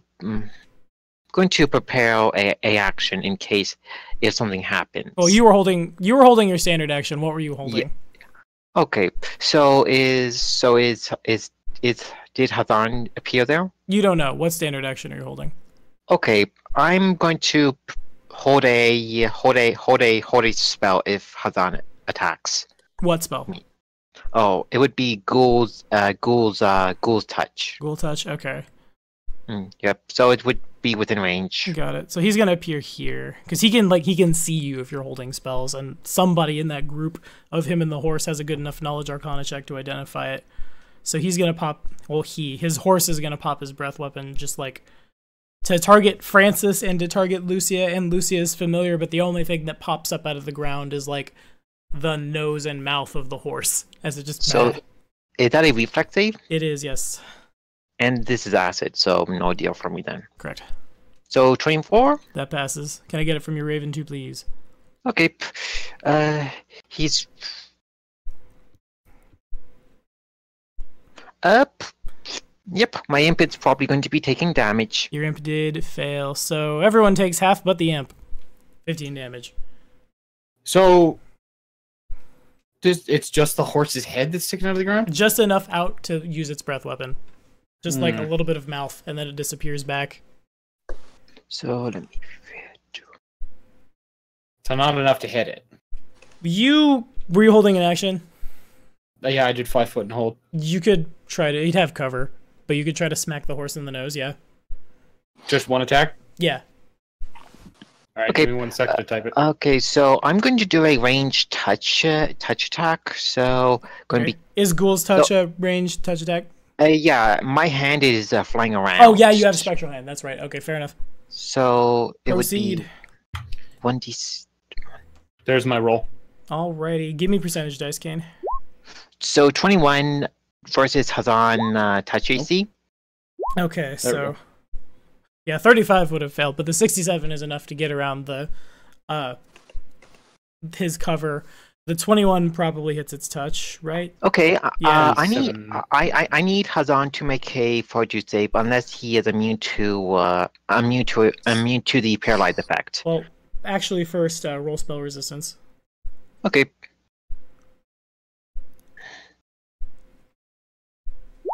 Is 24? he resistant or immune to acid damage?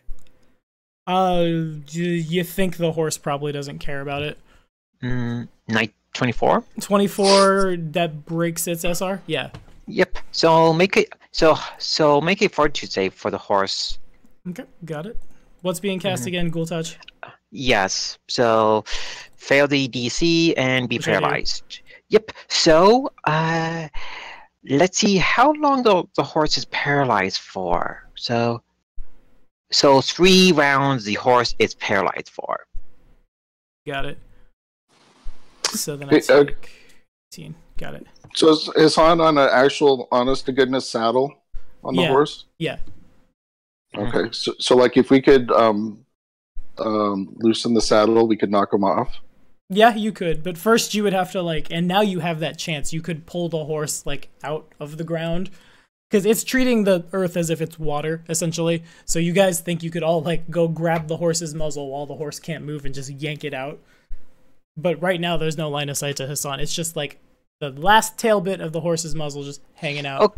Okay, cool. So as the horse get paralyzed, I request Enderling to kill the horse quickly. Alrighty, speaking of Enderling, I think he's still not with us. Is he? He is. I think he's there. Enderling falls asleep. Donald, what are you doing? Okay, so... I know what his bonuses are. Let's see. What am I going to do? I'm going to have... I'm going to cast lightning bolt on. How far? Let's see. I'm not in Hassan reach, am I? He's underground. Oh, okay. Then I'm going to cast defending bones on myself, so I have the art then. Okay, understood. Is that all then? Yep. All right, Pogue, what's up? All right, so Van, the player, I think missed something. So we can see the horse's butt, but Not we his butt. can't. You can just see the horses. What happened was the horse has Earth Glide because the horse is an elemental infused horse, so it's essentially swimming. And what it's done is it's popped its little mouth out of the stone and vomited acid at the party, and then got paralyzed. It doesn't it doesn't end the Earth Glide. It doesn't like glitch up through the floor. It just kind of stops where it's at. So like, all right. So his head is out, but Hassan is still in the stone. Yeah, Hassan is. It's just the horse's like nose and a little bit of its mouth, just the tail end of its muzzle. Just so mechanically, you can get up to the horse and be doing sneak attack damage, as he doesn't have a flat-footed. He is flat-footed effectively, I believe. He's paralyzed. Yeah, you could coup de grace the horse if you got there. Okay. I should be able to do that, right? Mm-hmm. All right.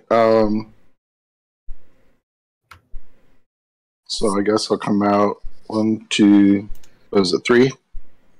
I believe. Is that far enough? Yeah. Is that far enough? Yeah, you could hit him. Okay. Then I guess I'll do. No, I can't do my full attacks, right? Right. You can just do the one. Yeah, it's just your main and offhand. Okay, No, just the one. He doesn't get his offhand. No? He doesn't get... Oh. Mm-hmm. Do I get the 2 main, though? Or just the first main? Just the first main. Okay. So I'm just going to use the macro and just take the first. Understood. All right. Where are you? Okay. A gold hand is such a useful necromancy spell. Yes, real good. 31? A 31 definitely hits the horse's flat-footed for 11 damage, and you get your sneak attack as well. And also,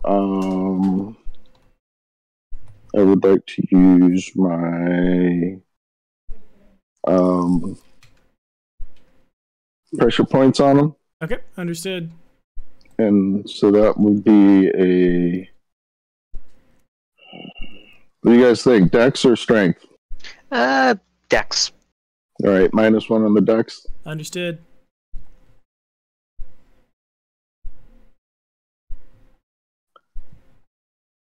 I guess that's it. Alrighty. Kane, you with us? Yes, I am. Alright, what's up? Okay, so what I can do is I've got 4 tentacles. Can I use that to haul him and his horse out of the ground? You would need to make a CMB, but yeah. Alright, I'm big. I'm pretty good at it right now. Oh, wait, can I aid? Can I use swift aid or no? Sure, yeah, it's fine. Okay. That'll be 10, 14, 15. I think plus 15? Am I wrong? Yeah, I'm just going to roll an attack again. Whoops. Go weapon finesse. all of my tentacles have grab, so can I roll? Can I full attack and haul him? If the tentacles have grab, you can definitely grab him, and he will enter your square. Okay, because the Viper Vine has. I'm just trying to figure out how this would work because I do damage on a grapple because the Viper Vine has constrict. Okay. Okay, so I'll just roll the full attack chain. Yes, sir. Oh my god. That's a lot of dice out of nowhere. 20, 28, 25, and 19. The 19, the 19 is the only one that doesn't connect. Okay. And so that means the second last attack doesn't do damage. So assuming the horse doesn't take the acid damage, right? Correct. Okay, so that's 10. So 15, 27, 42? 42, got it. 55 Okay. points of damage, and then the 4 grabs. Good lord.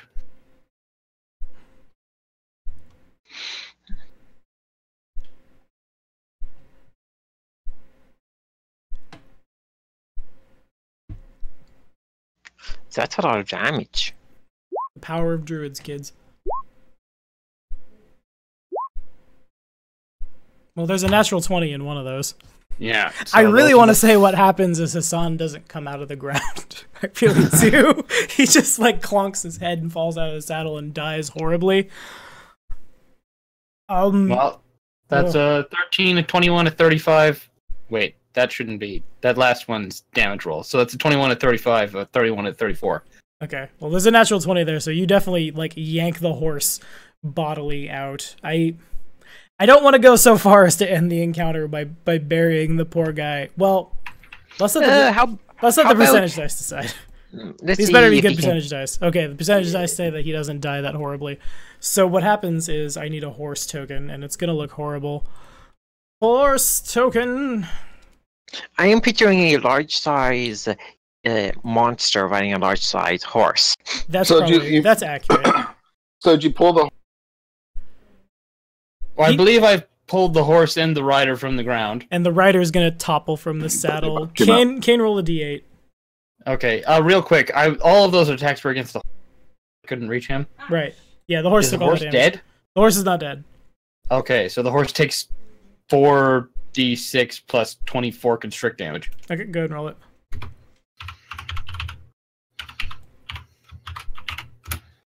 God damn it.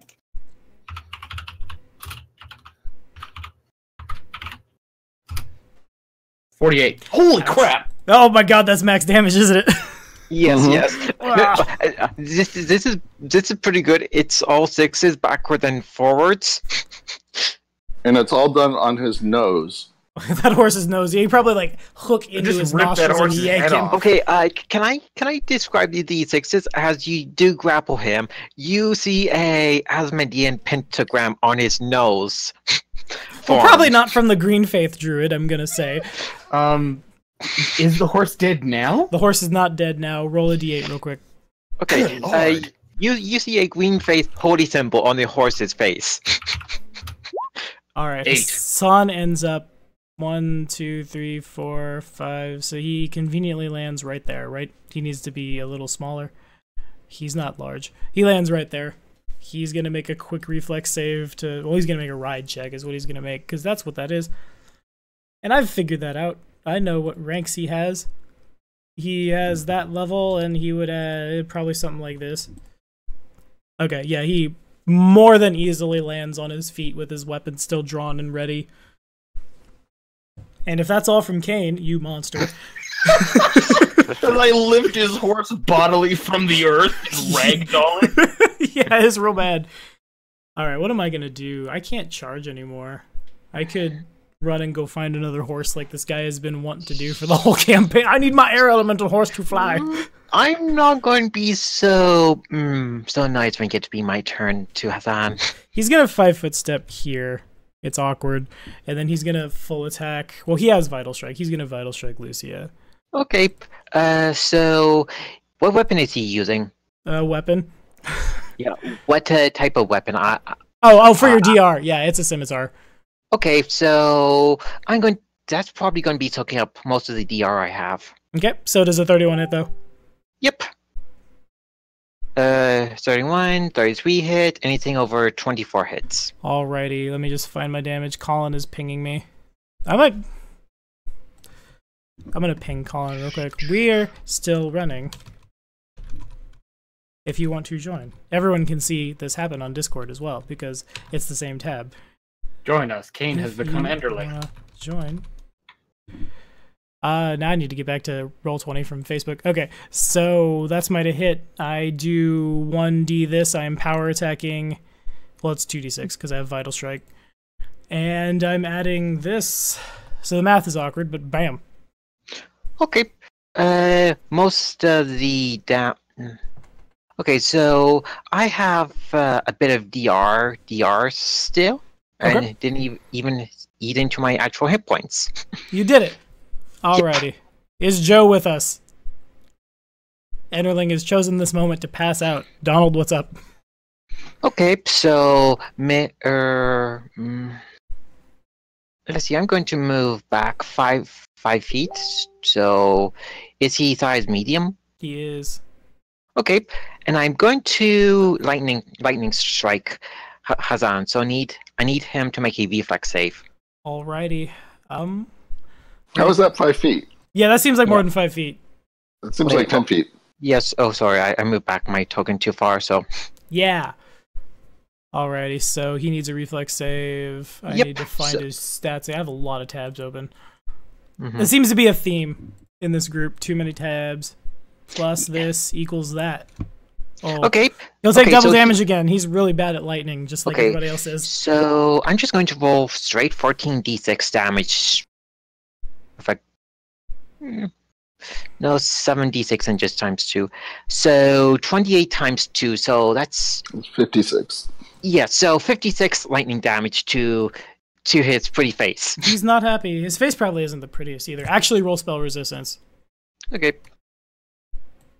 I know I natural one, but there's another die that needs to come into play. The spell fails. Okay. That feels bad, but... Yes. That's unfortunate. Okay. Is that all? Yep.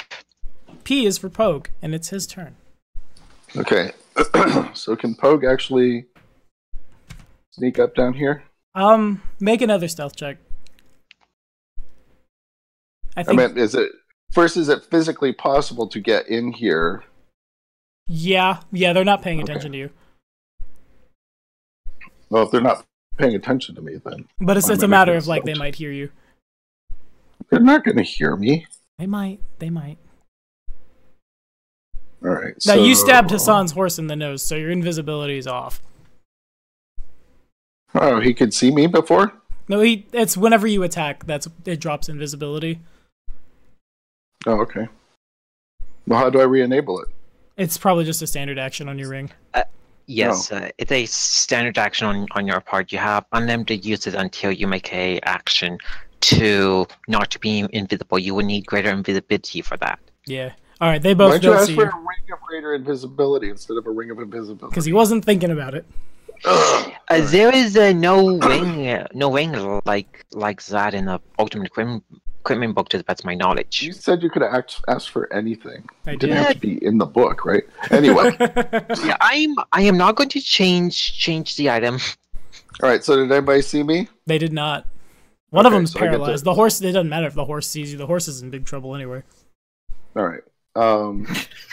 It's in more than big trouble right now. The horse is being tentacrueled.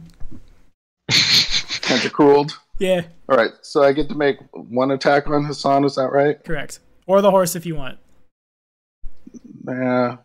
So Hassan is flat-footed, right? Yeah. Yeah. Okay. Ugh. 18 might not hit him. I have way too many tabs open. What's my flat-footed? Oh, 18 doesn't hit. It glances off his armor. Shit. How far off is he? He's close-ish. I want to use. I will feather him an action point. Alrighty, roll that d6. Me. Whoop. The 20 misses. I All will right. feather you another action point. The 21 misses. God damn All it. right. I'll use one. Alrighty, that hits. We've done it. We got there. All right. I was holding on to 4 of them, so I. So he 14 takes damage. 14 damage. He does take sneak attack. Plus a sneak. The sneak attack. Yeah, Sneak attack. I thought 10. about giving mine up, but then again, I need it to break the bond. Right. And he loses a dex. And he loses a dex. Got it. I never remember to use them for myself, so I might as well feather them off to other people. Fair enough. Thank you, sir. Yeah. If that's all, Kane, you're on. All right, I will continue to ragdoll this horse. Alright, first roll to maintain the grapple. That's 4 different rolls. That's awkward. It's probably just one roll with a big circumstance bonus. As if, like, you had multiple grapplers. Okay. So that's circumstance is 4, 6. so plus 6. Yeah, So 1d20 plus 21. deal.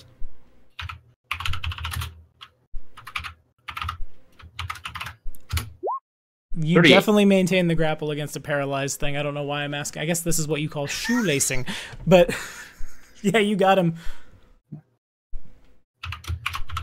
Oh yeah, I suppose it literally can't move. Mm-hmm. Does it just like effectively have a dexterity of 0? Yeah. You're grappling a stone. You could coup de grace it. Ooh. It's coup de graceable. That's true. Can the constrict damage be the coup de grace? Yeah, that's fine. Oh, okay, perfect. Just hug it to death. 37. Times 2. 74. 74. So then it needs a DC 84 fortitude save or it dies. That is rough. If you roll a 20, I'm gonna be just straight up butt mad. It dies to HP damage anyway. But it would be hilarious. It just looks at you with one pissed off horse eye before it dies. Okay, so Hassan dead? No, his no, horse. no, His horse. horse. I Okay, ragdolled the horse. Nice. Mr. Ed And the is now Mr. constrict is Dead. automatic because I maintain the grapple. Mm. Does that occupy my tentacle attacks? Probably not. No. Well, it probably...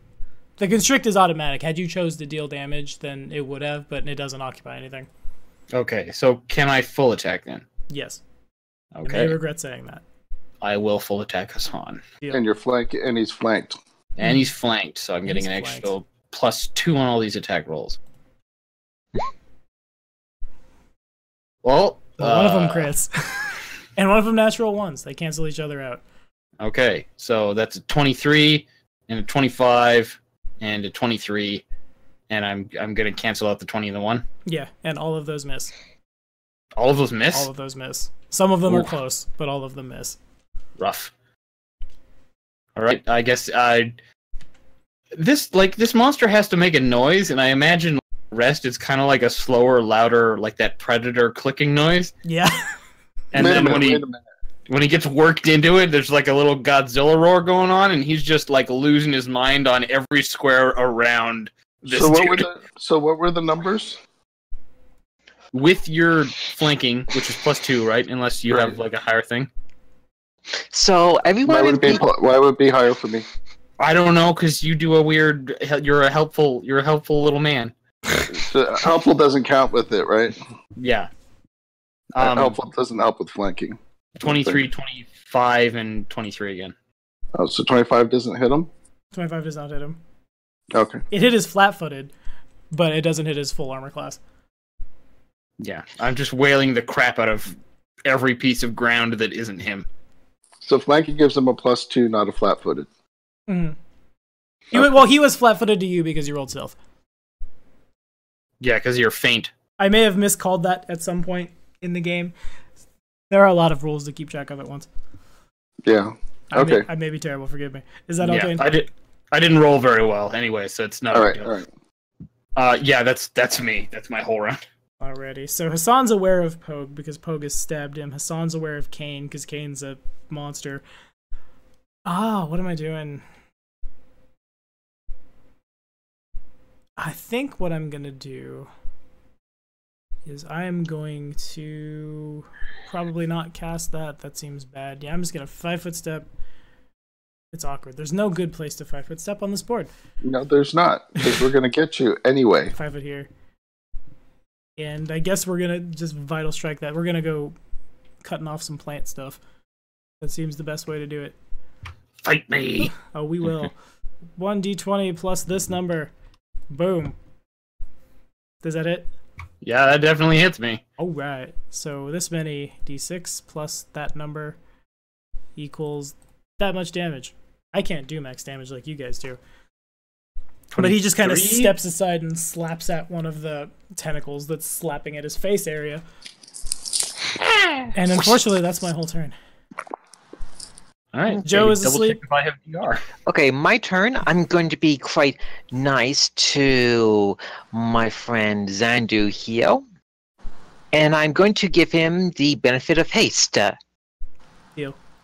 Yeah, so it lasts for 7 minutes, I believe. Mhm. It's yeah, so yeah, make good use of the haste, Zandu. Well, Zandu's not here. Zandu is not Zandu. That's Francis. I mean, I rode that whole thing. I was like, yeah, Zandu's got haste. Colin. Yeah. I mean, You mean Colin. Kane. King. You mean Kane. Yeah, Kane. Yeah.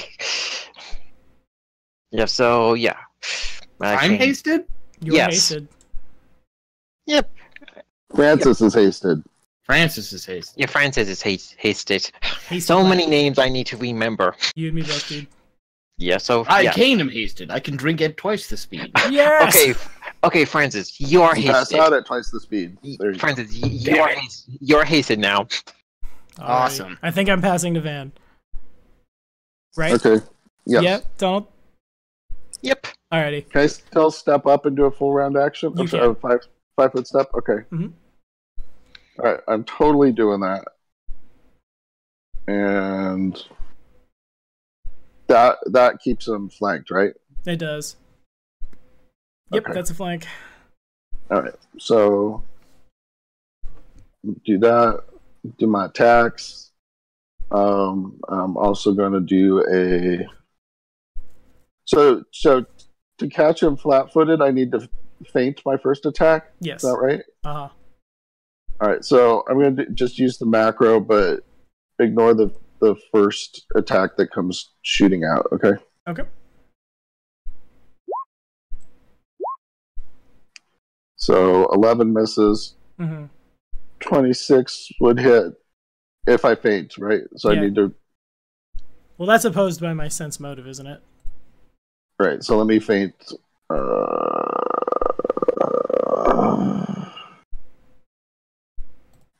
Bluff. Sense motive. He's not flat-footed. He's not flat-footed. That Mhm. sucks. Okay. So does the 26 hit him or not? With the neg 2, because he's flanked, yes, the 26 hits. Okay.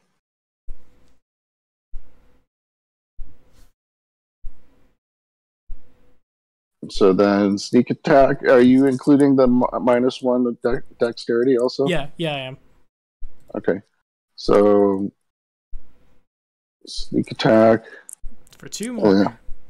2 more, and so it's 13 plus another -1 on the dex. Got it. Is that all?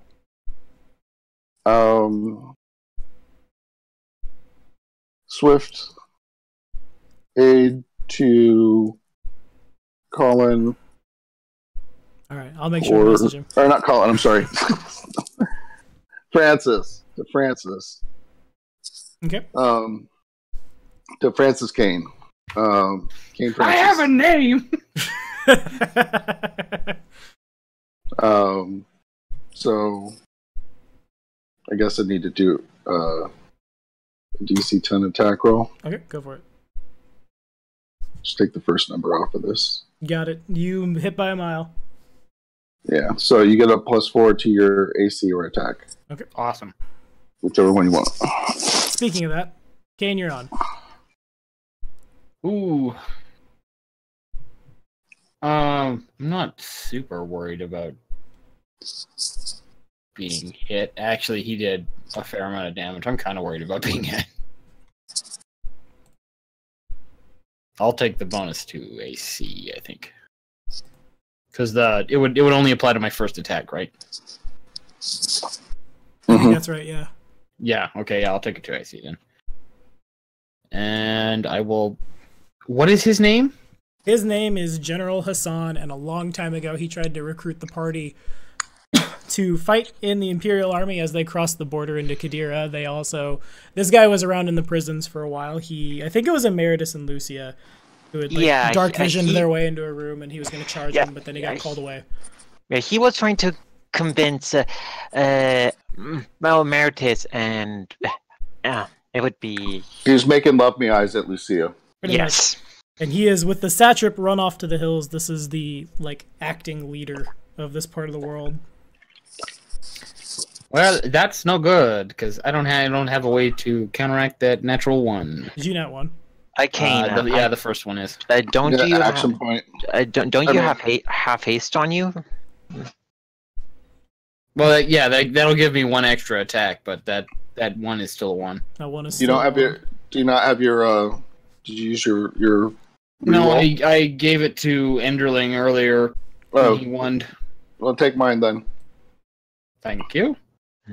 I will re-roll that in a second. Am I flanking with Pogue? You are. Yes. Because you occupy that square. +1 from haste. So the 19's a miss. The 34, I'm assuming, is a hit. Yep. The 32, I'm assuming, is a hit. It is. And the 18 is a miss. Okay. If he has any dex AC, it should have gone down by 1 now, right? Yeah, it's gone down by 1.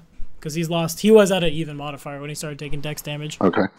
That's attacks 3 and 4. Mm-hmm. So 27. No, 30 damage. Okay. And then that'll be. Oh man, I really gotta figure out the macro for this monster the next time I turn into it. Yeah. Okay, one second. Let me type all this up then. We live and learn.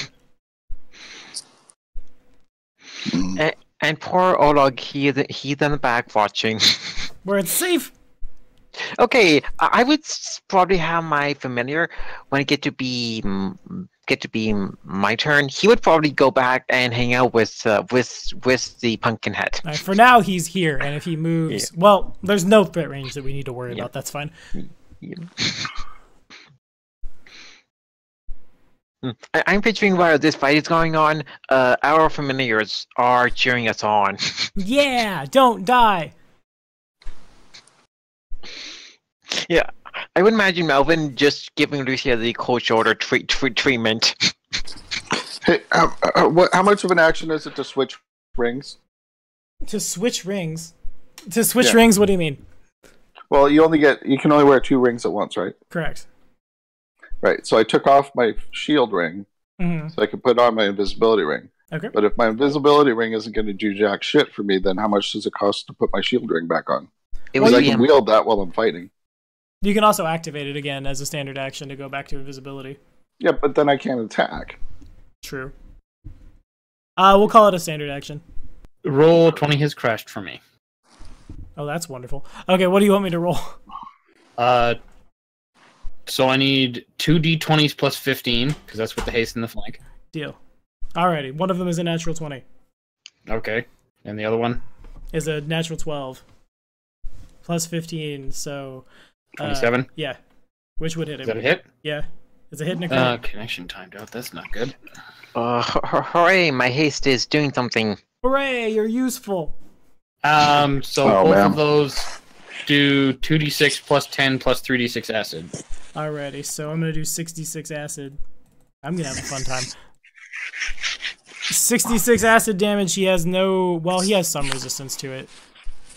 He would resist That much? Okay. He's a div, so it would naturally he would have some DR2 element damage. How many D10s was it? How many for damage? What do you mean? I caught the acid damage. There were no D10s. Okay, so what's the other part then? I caught the acid damage, but that's it. Our 22. It was 2d6 plus 10. 2d6 plus 10. Plus 3d6 acid. For each attack. So the first attack does 13, the second attack does 38 because you crit one of them. So 38 plus 13 is 51 plus 22 is 73. Okay. He might be dead. I shouldn't say it like that. He might be dead. Give you guys hints that you're close. And then there's the 4 grapple checks. I can go for it. Actually, nope. Sorry, I lied. There's only 2 grapple checks because only 2 of the tentacles hit him. Mm-hmm.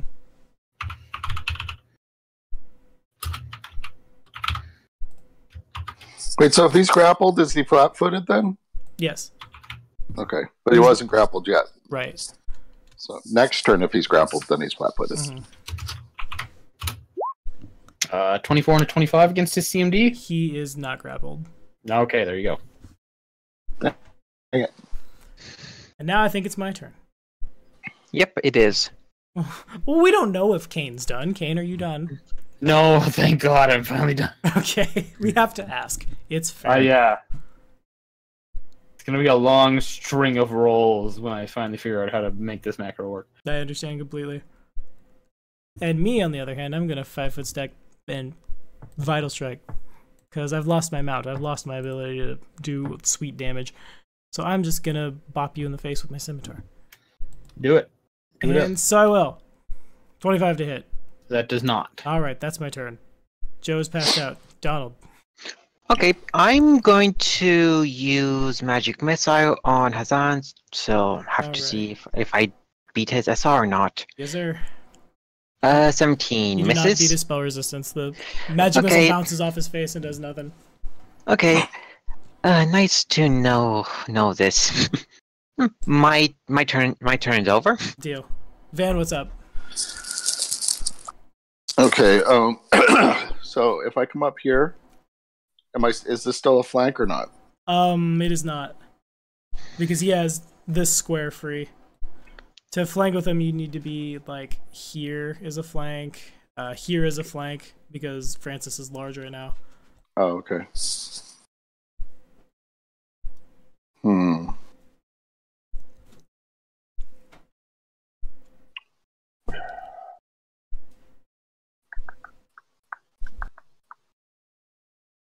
I'm going to take my chances just straight up. Well, you got acrobatics, right? You might be able to slip past him. You might. Well, if I do a 5-foot, I was just going to do a 5-foot step so I could do all my actions on him. So to sneak attack him, though, I have to flank him? Correct. Anytime he'd be denied his dexterity or if he's flanked. Alright, so flank or feint? Correct. You could feint him. Yeah, flank would probably be better for both of you. Yeah, you know what? I'm gonna come this way. That flanks him? That does flank him. It also provokes pending an acrobatics check. Okay. Oops. Sorry, I lost my character sheet. It's all good. Where are you? I definitely need to invest in the feat spell penetration at the higher levels. Yeah, it is a thing. All right, here we go. Acrobatics check. Yep. Is that right? Yeah. 32? That passes. Okay. All right, so just take the. I guess we just take the first attack off this macro. Is that right? Okay. Yeah, that's right. Okay. 28. 28 hits, and that's 14 damage. And sneak attack. 28 or 24, and another point of dexterity. Sorry. Okay, got it. He's taking 3 dex damage. And I will swift aid.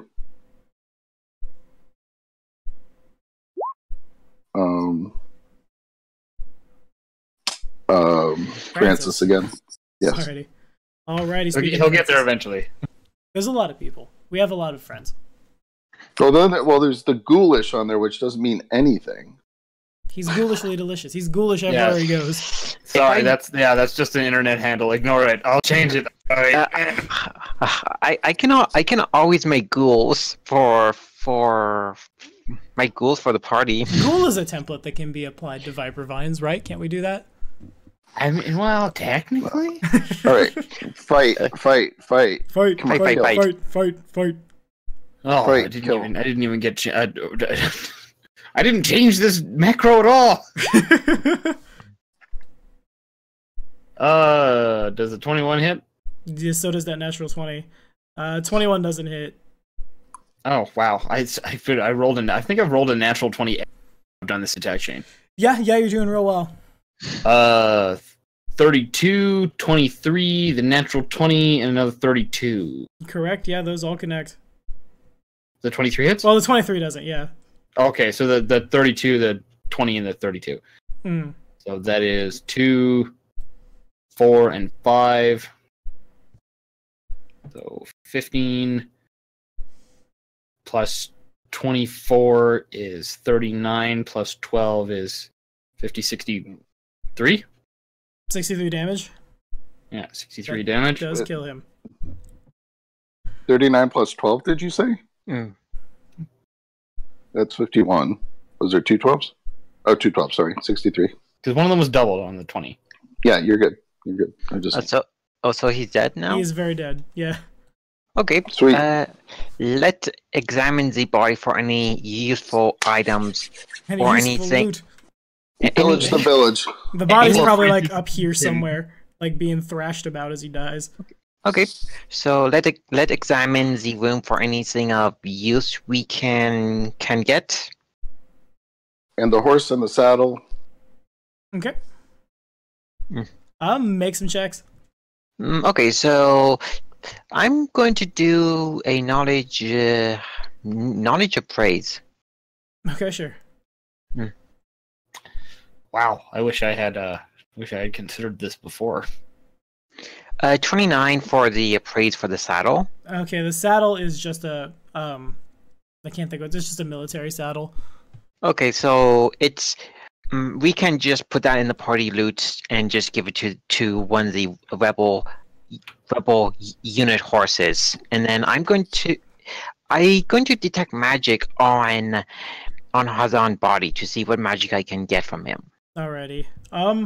There are several magic auras all over the dude, up to and including like really powerful conjuration, transmutation, maybe a little evocation like in his like flesh. In addition to his scale mail, his scimitar, he had a shield. Okay, so with the detect magic, I cannot detect curses with that. Am I correct? Right. Okay, I'm going to check the items out to see what they are and if they are cursed. So I'm going to do a spellcraft. So 38. Alrighty, he had a +2 scimitar. He had, I thought about keying it, but I didn't. He had a +2 scimitar. He has +2 scale mail and a +2 heavy steel shield. In addition, a Cloak of Resistance, Ring of Protection, Amulet of Natural Armor, all 3 +2, and a Belt of Physical Perfection +4. Wait, What? wait. So the amulet and the ring, what are those? The amulet and the ring are an amulet and a ring of natural armor and protection, respectively, both +2.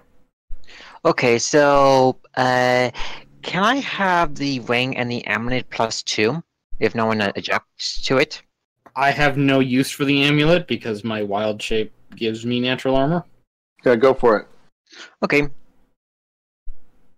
So let's see. Let me write down what the other stuff was. So amulet of natural armor +2 And a ring of protection +2. Yeah, I'm writing it down. Yeah, so I can actually give some of the give the +1 ring and amulet to my apprentice Yarva, so he can have at least some magic items. Yeah. Okay. Yeah, and then what are the I cloak? think everybody has better equipment than that already, anyways. It's Cloak of Resistance +2. Okay, so does everyone have a cloak of resistance? I do. Okay, so what is everyone cloak of resistance at the moment? Well, the one you made me is +3. Yep. Oh, well, here I am just handing out stuff that you don't need. Okay, so Well, it's good for money, so- man. We can buy cool stuff with the stuff we sell. That is So- true. Cloak of Resistance. does anyone? I have a +1 cloak of resistance. So does Go anyone? for it. Okay, so cloak of resistance. I have a Cloak of Resistance +1 also, but go for it. Okay, cool. I get to pawn off my +1 gear to my apprentice now. Okay. Can I have the Belt of Physical Yeah, Perfection? take it. Take +4. it. Yeah, take it.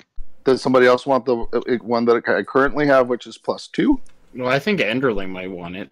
He already has one. Oh, I'll take it then. All right. So you take the +2 one. I'll take the +4. Is that all right? That works for me. Z- That's physical perfection. Yep. Yeah. The Yep. scimitar. That's a +2, right? Mhm.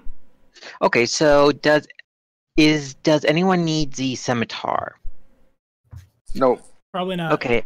I don't need it. No. Okay, I'm going to take. They're the wrong size for me anyway. Okay, I'm going to take the scimitar and give it to my apprentice. Okay, understood. It's a +2 scimitar. Correct. Yeah. It doesn't have any abilities on it. Nope. Okay, It's worth cool. a bit of money. Do we? Let's see. Let's see. You're squirreling a lot of stuff away for. True. The scimitar we can just sell. Because it's for half price, right? So that's $4,000. Yeah. Yes. So we have the armor, the shield, and then the scimitar just sell. You know, yeah, okay. I'll trade in my Belt of Dexterity +2. That'll go into the pot as well. Is somebody keeping track of all this? Not me. Was I supposed All to? right. Bad GM All right, talk. so what do we have right now? We have a cloak of. You're giving the Cloak of Protection to Homie, right? So what we have is a scimitar +2. Yeah, I claimed the amulet of natural armor, the cloak and the ring +2 for me, and I'm just giving the +1 items I have to my apprentice. Belt of Dexterity +1 is going in the pot. Is that right? That's what Sorry? I'm hearing. Yeah, Belt of Dexterity +2 is going into the pot. Oh, +2. Okay.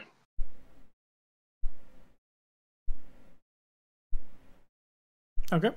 In addition, Okay. like with Pogue's perception check, the room is lined with like brilliant tapestries and gold lined various bits of like silverware and cutlery and cups and plates and stuff. Even like the rug you're walking on is probably worth several thousand gold. The throne doesn't have like there's a knife and there's a book and some skulls. That doesn't happen, but the throne itself is also probably worth tens of thousands of gold. It's made of like solid platinum. So realistically, I mean, I've got a handy haversack, and but obviously it's not going to fit everything. What can we put in whatever we're carrying? It I depends have on a how big- much time you want to spend to like lug everything out. I Well, have a bag of holding that can hold up to 50 pounds of gear. So, like, if we just wanted to loot and take with us, Mm-hmm. what's a number that we could use to? You guys could get the percentage dice. That's a good question. Okay. You guys could get, just like in terms of before any magical means of hauling things out, or before like looting the place over the course of several days. Right, not including that, but just using the magical means that we've got. Oh, okay, I see. On us. Probably something like 7,000-8,000 gold. We'll call it 7,500. Okay. Total or each? Each. I will be generous. Okay. But this is like everybody would be ladening themselves down with stuff, and it's 7,500 each. Okay.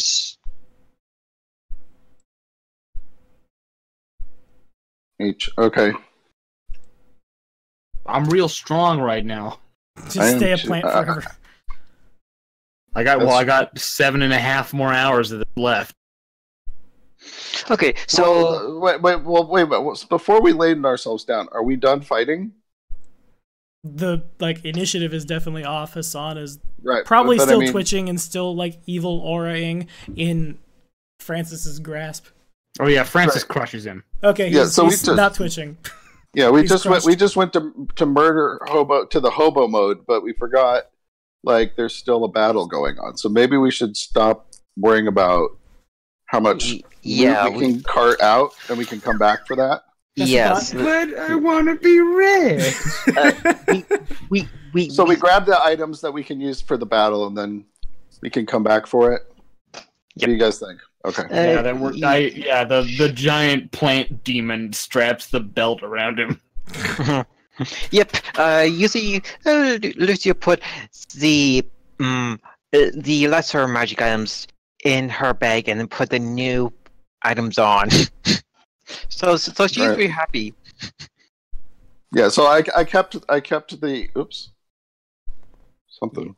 Yeah, I think the 3 plus. I think the 3 plus 2 items I got, it would be around equal to a ring of invisibility worth, or something like that. Yeah, it's worth that natural 20. They got Pogue a random ring of invisibility, I'd say. Yeah. Yep. So what's next, team? Let's. Do we know where Mufasa is in the fighting, or did he not say where he was going to go for the fighting? You could try to find him. Ooh. Okay. I'm going to have my. I'm going to have my imp have a handwritten message, sort of like a message pigeon to find Mufasa to see where he is and what he wants us to do next besides just fight. Do you want to send the imp, or do you want me to send the wasp? Wasp. Wasp would be better. The wasp is much faster. All right. So what are we saying? We're saying, hey, we're in the palace. We killed Hassan. What now? Yep. Okay. Okay. Roll me some percentage dice, Van, since Van is the one sending his familiar. Familiar. It's an awkward word. It's technically a familiar.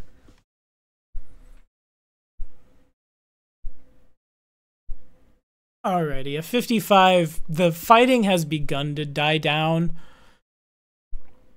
It's the city isn't taken, but a lot of the stuff that's definitely illusions, the illusions have been broken, and it's kind of just people have been cornered. It's no longer fighting in the air. A lot of the carpets have landed, and areas of the city are actively being secured, and holdouts are holding out where they can hold out, essentially, and just being burned through like a bad infection. Okay. As far as finding Mustafa, you can find him. That's fine. What would he send back? He presses 1 when he's done with his message, so he knows to send it forward. And 1. To repeat in Cheliax, that's 2. The orders come down for you guys to just participate where you can, if you can, but the fighting will probably be done within the next couple hours. Okay, I'm going to help out where I think I can use use the best of my remaining AOE spells to help the rest of the ally units out. Okay, I'm gonna steal a little bit of Kane Fu on this one. Then make me 3 Knowledge Arcana checks. Okay. Ooh. Wait. So that's for Lucia? Yeah, please, Or if you would. 29, 29, and Man, 34. 20. Man, you guys are on fire today. Okay, so Lucia steps out into the fighting, and it's around this time that some Imperial A loyalists... sign falls on her head, and Haha! And we're going back to this with 9 minutes on the clock now.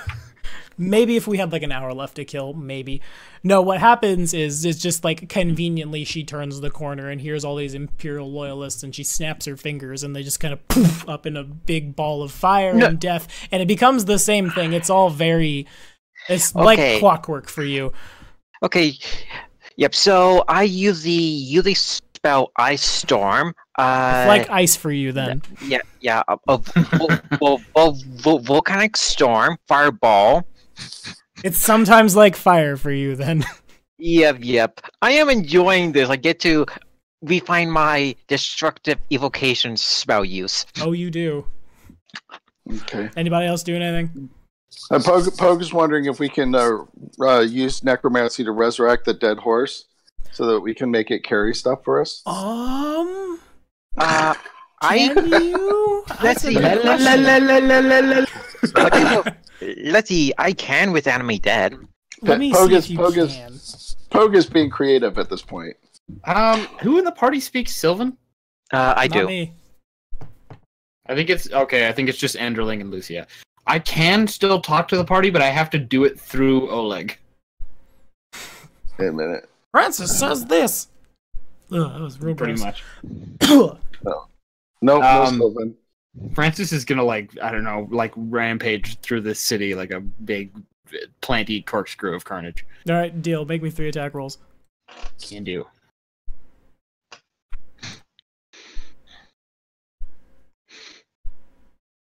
If the fight did continue onward more, I would have been left with a few more buff and debuff spells. Mm-hmm.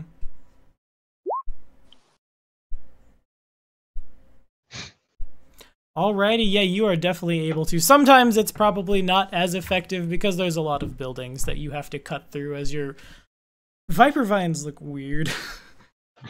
Yeah, they're big, because they look more like almost kind of like purple worms. Yeah, kind of.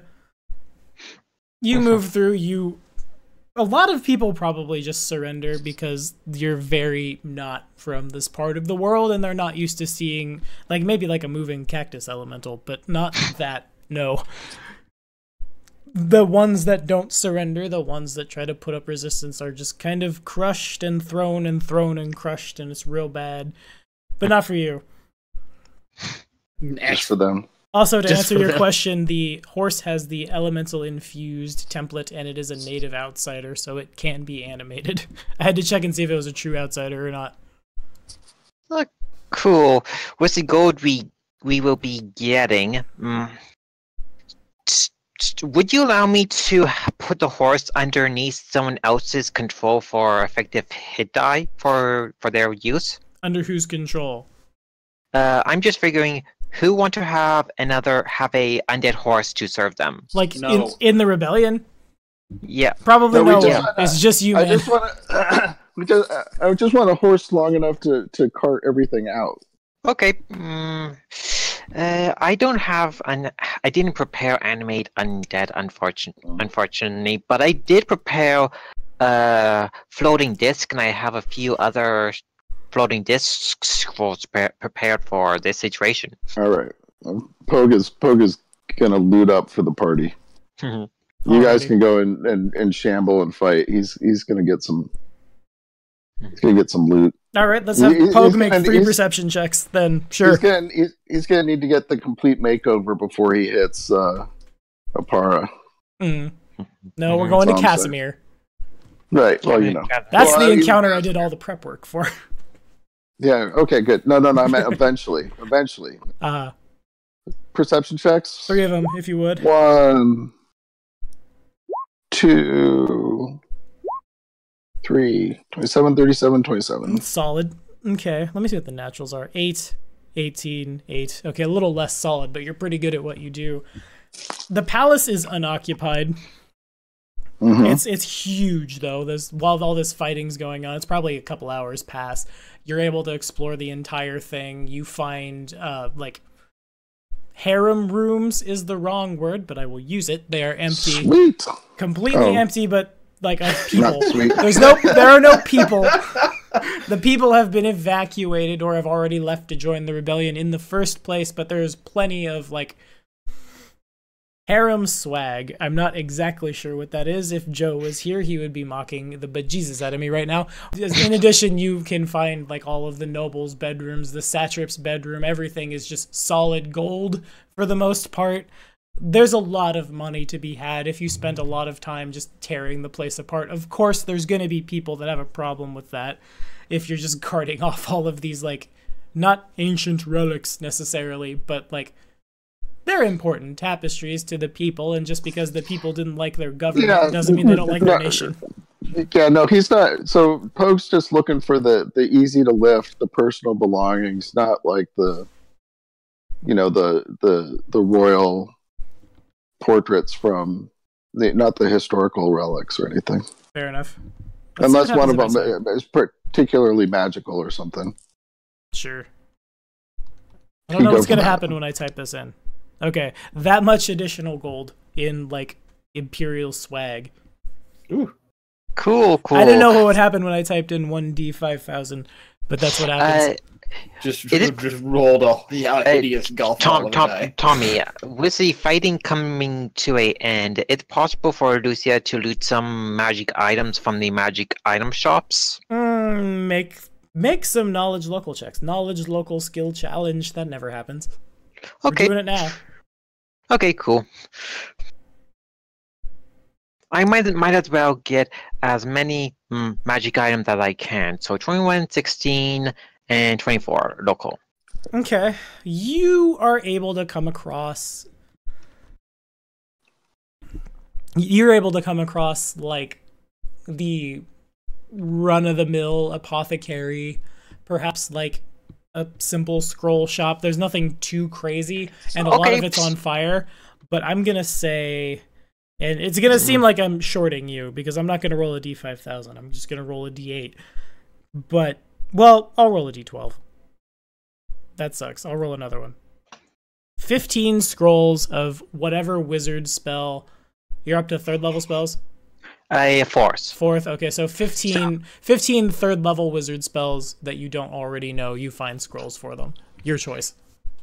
Okay, so yep, I would thank you for that. Yep, you're welcome. As you tear Katheer apart, a couple hours pass, and again, the people who don't surrender are pretty much just wiped off the face of the earth. The Cult of the Dawnflower is not playing around. As the fighting dies down, as the day dies down, people begin to like poke their heads out from under like cellars and maybe even like magical wardrobes of You Can't Find Me that they seal themselves in. It's a general like... What's up? Are there any slaves to free? Make a quick knowledge local check. I mean, 15 extra scrolls for spells I don't know? That's pretty good. I want one of them wardrobes of You Can't Find Me. Where's my... Okay, hold on. No cool. 20. 20. Okay, so the Imperials like slavery. The Chelish like slavery. It's kind of awkward, but so do the Kadeerans. They're not necessarily, I'll say, like indentured servants by choice. That kind of thing as far as how their slavery works, but they're okay with it. There's definitely slave markets all over Katheer, and there's a lot of people you see, like the nomads that are running around with their faces veiled as they're fighting. They'll like, if they what happens is they'll turn the corner, and instead of like stabbing someone with one of their short spears, they just kind of like, if they'll come across one of their own kin, and like one of their own kin that's working for the Imperials, they'll just kind of like bop them on the head with their offhand, and then that person will drop their weapons and like strip down to their skivvies and just kind of be led off the battlefield to essentially be taken as slaves. because they've been dishonored, because they've been, like, somebody was able to touch them but wouldn't kill them. As far as, like, Imperial slaves, probably no. Alright. All these people are here because they're working off debts or because of what just happened, essentially. Gotcha. Alright.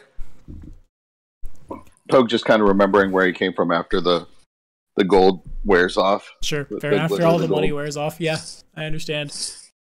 Alright, so... like I said, a couple hours pass. The people that were hiding in the city, they come out and they realize that the city has been liberated. People begin cleaning up. It's kind of somber because although, like, Katheer has been won definitively for the rebellion, it's like this was a lot of people's homes and those homes are burning now. Bits and pieces of, like, dead genie, dead drake, dead, like, earth elemental line the streets, and they just kind of get prestidigitationed off somberly by those who are capable of doing so. You guys are informed by not necessarily Mustafa, because Mustafa's busy, but like a runner comes to the palace and finds you guys as other people begin to file in as well, and they say that in a couple of days, once everything gets figured out, and well, actually, probably more like a couple of weeks, when everything gets figured out, when all the logistics get rebuilt in this city and in this nation, they'll want to talk to you guys to figure out what's happening next, to figure out like what the rebellion's next move is. There's a lot of moving pieces. Actually, really quickly, I told Van I would have this map prepared, and I think I do. I do. They present you a map. And we can all see it now, and starting next session, it'll probably be the overlay. I will scroll out really quickly. You guys can see that red, that's Taldor's holdings, and the, like, just south, I did move you guys over there, right? Here I am just saying nothing again. Okay, so just south of Taldor, like right here, is where the Katheerian border is. This little black circle yonder, and this white circle yonder, and this yellow circle yonder. All three here represent 3 other independent nations that have broken free. The blue is Cheliax and their holdings. So you guys see, just scroll in. Where's the white part again? The white one is all the way up here in like southern Brevoy. Okay. Right beneath Brevoy. Like New Stedvin, the Rosslyn Plains, essentially. In addition, the Fog Peaks in Galt and Tanglebriar in southern Kyanin. All 3 have developed their own independent, like, not unlike Katheer, they're just still fledgling. And the word is, like, in about a month, they're going to try to find a way to come down to Katheer to, like, have a big meeting of the minds and figure out what the next move is.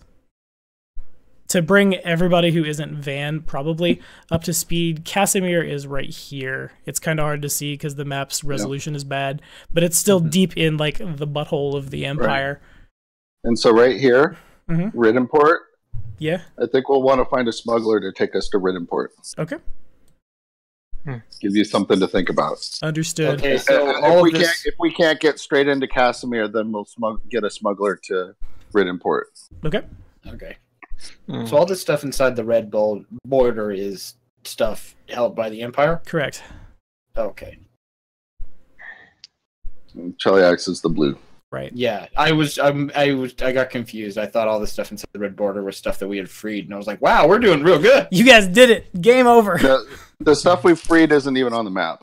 Yeah. It's just like off to the south. I might still have a map of Katheer buried in here somewhere. Yeah, okay, so... Well, it does me no good if I bring it up. We're like working our way sort of northwest through the countryside. More or less, yeah. Darn it. Hang on, there's a lot of maps I need to delete. That's what I'm learning. So this is Katheer. The red lines now mean nothing. The Erendil token means nothing. All of this belongs to you guys, and to go like just across that river is to go into Taldor. And Taldor is... Here is the Krampus Night map. Here is Katheer. And there's a lot of jumping I have to make. You guys fought some peasants there. They hit Underling with a rock. He natural one. It was the end of the session. We started combat. So just to over that, Well, Okay. actually, no, that's a para. There's a little more. You guys get the idea, though. So, so here's where Pogue grew up. Correct. Well, he was a slave. He made his way over to Casimir, and then spent the last 5 years or so in Opara in the capital. But he knows that this is the Imperial shipyard. There's druids up here in the Verduran Forest who have a treaty to send wood down here. Was this Wisp up here? That's where Nero is from, and there's gnomes up here that do the ship work and stuff, or not the ship work, the lumber type stuff that then gets sent down to Casimir. So Pogue's idea was to meet up with some of his old homies, see if we can get the druids on their side because of the ungodly stuff that is going on. Oh, are there any remains of that heart or whatever? You might be able Hassan was to. eating? You might be able to dissect him and find some. It depends on how bad you want him. Evidence. Pretty crumpledy right now. Yeah, Right, I want some evidence. his body is evidence enough. There's still that very tangible, viewable purple aura of energy surrounding his body. Yeah. Well, because that heart of what's it called? It is the fruit of Abaddon. The fruit of Abaddon. It turned him into a native outsider, right? You can make a check. I'm going to roll, so that would be knowledge planes. Am I correct? Sounds right to me. Where did my character sheet go? 29. 29. All right, waiting on Francis. I might have to go off hers. I don't think I have no. All right, fair enough. Okay. What knowledge? What knowledge planes? The planes. I do not. Go, Bard. Does that give you a +4 to aid? It does. It's enough to. I don't have flavor text. Mechanically, it's the half fiend template. If you survive it. Okay, I just mean he's kind of like a native fiend, so we killed him, but he didn't go anywhere. Correct. Well, actually, it would be very. I forgot this was happening because Joe went away. He might still hear us. I have no idea. Okay, so he stayed around for long enough. The necromantic energy, well, not necromantic, the evil energy of Abaddon preserved his body for long enough, and now he is a pile of snow. I forgot that was happening. Okay. As much as a fruit would be nice for Lucia to have, energy from the Daemon planes, no, that is one area of magic that Lucia will not cross. Fair enough. Right. I'll bear that in mind. The druids wouldn't be happy about that, right? Probably not. Yeah. Yes. I mean, a servant of hell using energy that not of hellish influence, that's probably a big no-no in the Asmodeus phase. Yeah. Can we dig bits of fruit of Abaddon out of his powdery corpse? You can probably find the powdery corpse maintains that aura of evil. It's probably good enough to just have evil aura snow for what exactly are you trying to do with it? I just mean to have evidence. I mean, but having a bar jug full of evil snow, I guess works too. Right. Yeah, I guess it would. Yeah. Okay. So that's where we're at. All right. Does anybody have anything else they wanted to do? Any questions about the map? Yes. Yes. Seeing the Cheliax and borders, knowing my character homeland, could I guess how much territory, knowing them, how much territory they can potentially grab? So do I need to roll for that? Make a knowledge, history or local, I guess. You have a pretty big circumstance bonus, but roll it. Yeah. So knowledge, knowledge local. I am just thinking. Alrighty. This would be a good chance for Cheliax to get territory. So 23 plus modifiers. Okay, so you know that I forgot the name of the character from Xandu's backstory. That's what you know. I will dig out that Word document. His name was Adjutor Gala. You know that, Gala is he's not important, but he's kind of important-ish in the, Chelish courts. You know that Cheliax has kind of been just waiting for the Empire to screw up. At present, even though Cheliax holds about as much territory as Taldor does, Cheliax is a client state of the Empire. The present status quo was like if they screwed up or if they decided they were gonna like go lash out against the Empire would just be able to crush them. Right now, there's so much going on within the Imperial borders. This map even is only like it's probably like 2 or 3 weeks old. There could be a lot more little fires sprung up all over the place. In addition to now all of Katheer has fallen. Cheliax could definitely... They could attack if they wanted to. They have a hand in this, though, for sure. You don't know exactly what. Okay, good to know that my character Homeland may get more out of this conflict than its independence in a pseudo way. Now, of course, remember, you're a wanted woman there.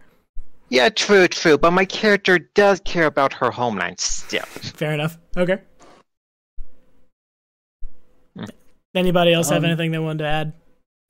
I mean, I kind of have a question, but it's not really in character because I don't think it's something Francis would know. Go ahead and ask. It's fine.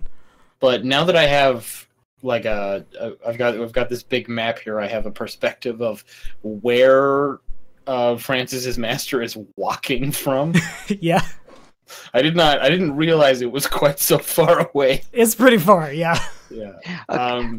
About whereabouts is he now? Okay. I hadn't really answered that for myself. You're probably forests in Ustalov. He's an all-powerful druid, man. Like he don't worry about it. He'll be there. I imagine. Oh yeah, no, I don't doubt that. It's much farther away than I had initially thought it was. It was pretty far, yeah. You imagine probably like in the Shudderwood, probably yonder. Okay. And also you imagine like anywhere on the board that is green, there's probably bits of forest there. It's not like just the Echo Wood, but the Echo Wood is like, that's like 200 miles of forest. There's probably like even here or what have you. As long as it's green, there's probably patches of forest and patches of trees and stuff. Mm-hmm. Yeah, no, when later game, I think it's like 13th level, Francis will be able to greater teleport through any tree. Yeah, seems good. Tommy, I have one more thing that I want to do before the session ends. I did prepare the Withered spell Probe History, so I want to use that on my character to know what is the fate of Lucia if she did somehow obtain the Libris Mortis for the Rat Lich. What I want to know specifically is what does the Libris Mortis look like exactly, so I can have a very good idea what it looked like. What is the Rat Lich motive once I actually did give him it, and what happened to Lucia in the end? It's if I am in his domain, then I would pay attention to the domain so I know roughly where it is potentially, so I can potentially use magic to locate it if need be. Okay, let me look at the spell. I have the... I thought you were cutting ties with the Rat Lich. I want to know what happens to see how I can actually benefit from this. Okay, so to do this, from what I'm reading from Probe History, it seems like you need to target him. Yeah, him. So, okay, so he has to make a will save. And you're not within 25 feet plus 5 feet for every 2 levels of rat. So it's impossible to cast, is what I'm saying. Okay. Oh, that's a shame. Yeah. Well, hang on. This is the first time I've been really like digging into this spell. You could probably cast that on yourself and volunteer to fail the save. That seems... Yeah, because it affects you. Okay, so you can attempt an appropriate knowledge check with a +5 competent bonus. And you get how many? 1 topic. So you get 1 question from what I'm seeing. So for... let's see, I want to know what the book... You want bing? Okay. Okay, so I want to know what the book looked like. So I'm going to do a knowledge... what would be a good knowledge check? It's a knowledge history check. Knowledge history check? Uh-huh. Okay. Bing. So is it plus 16? So this is pretty important. So I'm going to use my hero point if hero point bonus. So it would be plus 24 for my modifier. Understood.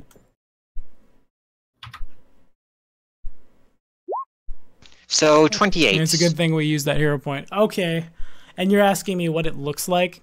Yeah, so I want to know what the book look like. I want to know what the book look like, so I have a good memory what it look like. All right. So you've seen it before. It was like session 5. You saw Mercutio hand it to Mustafa and Mustafa seal it away somewhere. It kind of just like, I don't remember how I described it. Now I'm going to describe it as just a very like simple black tome, not unlike like think Death Note, but it obviously doesn't say Death Note or Libris Mortis just like written across the front like it's some schoolgirl's diary. That's not what's going on. But it's just a very simple, very old black tome. Oh.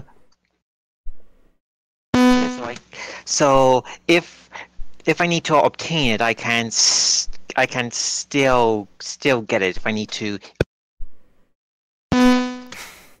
Yeah, you can find it. You know what it looks like. Like, I'll say you definitively, like, you know what that book looks like. If you won't confuse it for other little black books throughout Galarion. Okay, cool. So my plan is now I know what the book looks. If I get enough gold, I can use the wish spell to learn all the knowledge to have it transplanted into my mind. So I don't need. So I'm not breaking any oaths, exactly. Understood. All right, so if nobody has anything else, we'll call it a night here. Other 3 people who didn't make the show tonight, if you watch, we can probably work in other things that you might want to do throughout the week. Wandering Katheer. In the meantime, as always, guys, be sure to like and subscribe for more videos. We were all on our back foot when we started, but real quick, don't forget we have a giveaway going. You can follow the link in the description to reach our Doomsday Dawn giveaway. We'll announce our next giveaway sometime next week because we're way over subscriber quota because things have been going great lately. Our Patreon is in the description, and as always, drift over to the Inn of Planar Crossroads. Show those guys some love as well, if you would. They definitely deserve it. And we'll see you next time. Guys, say bye. Bye. Bye-bye.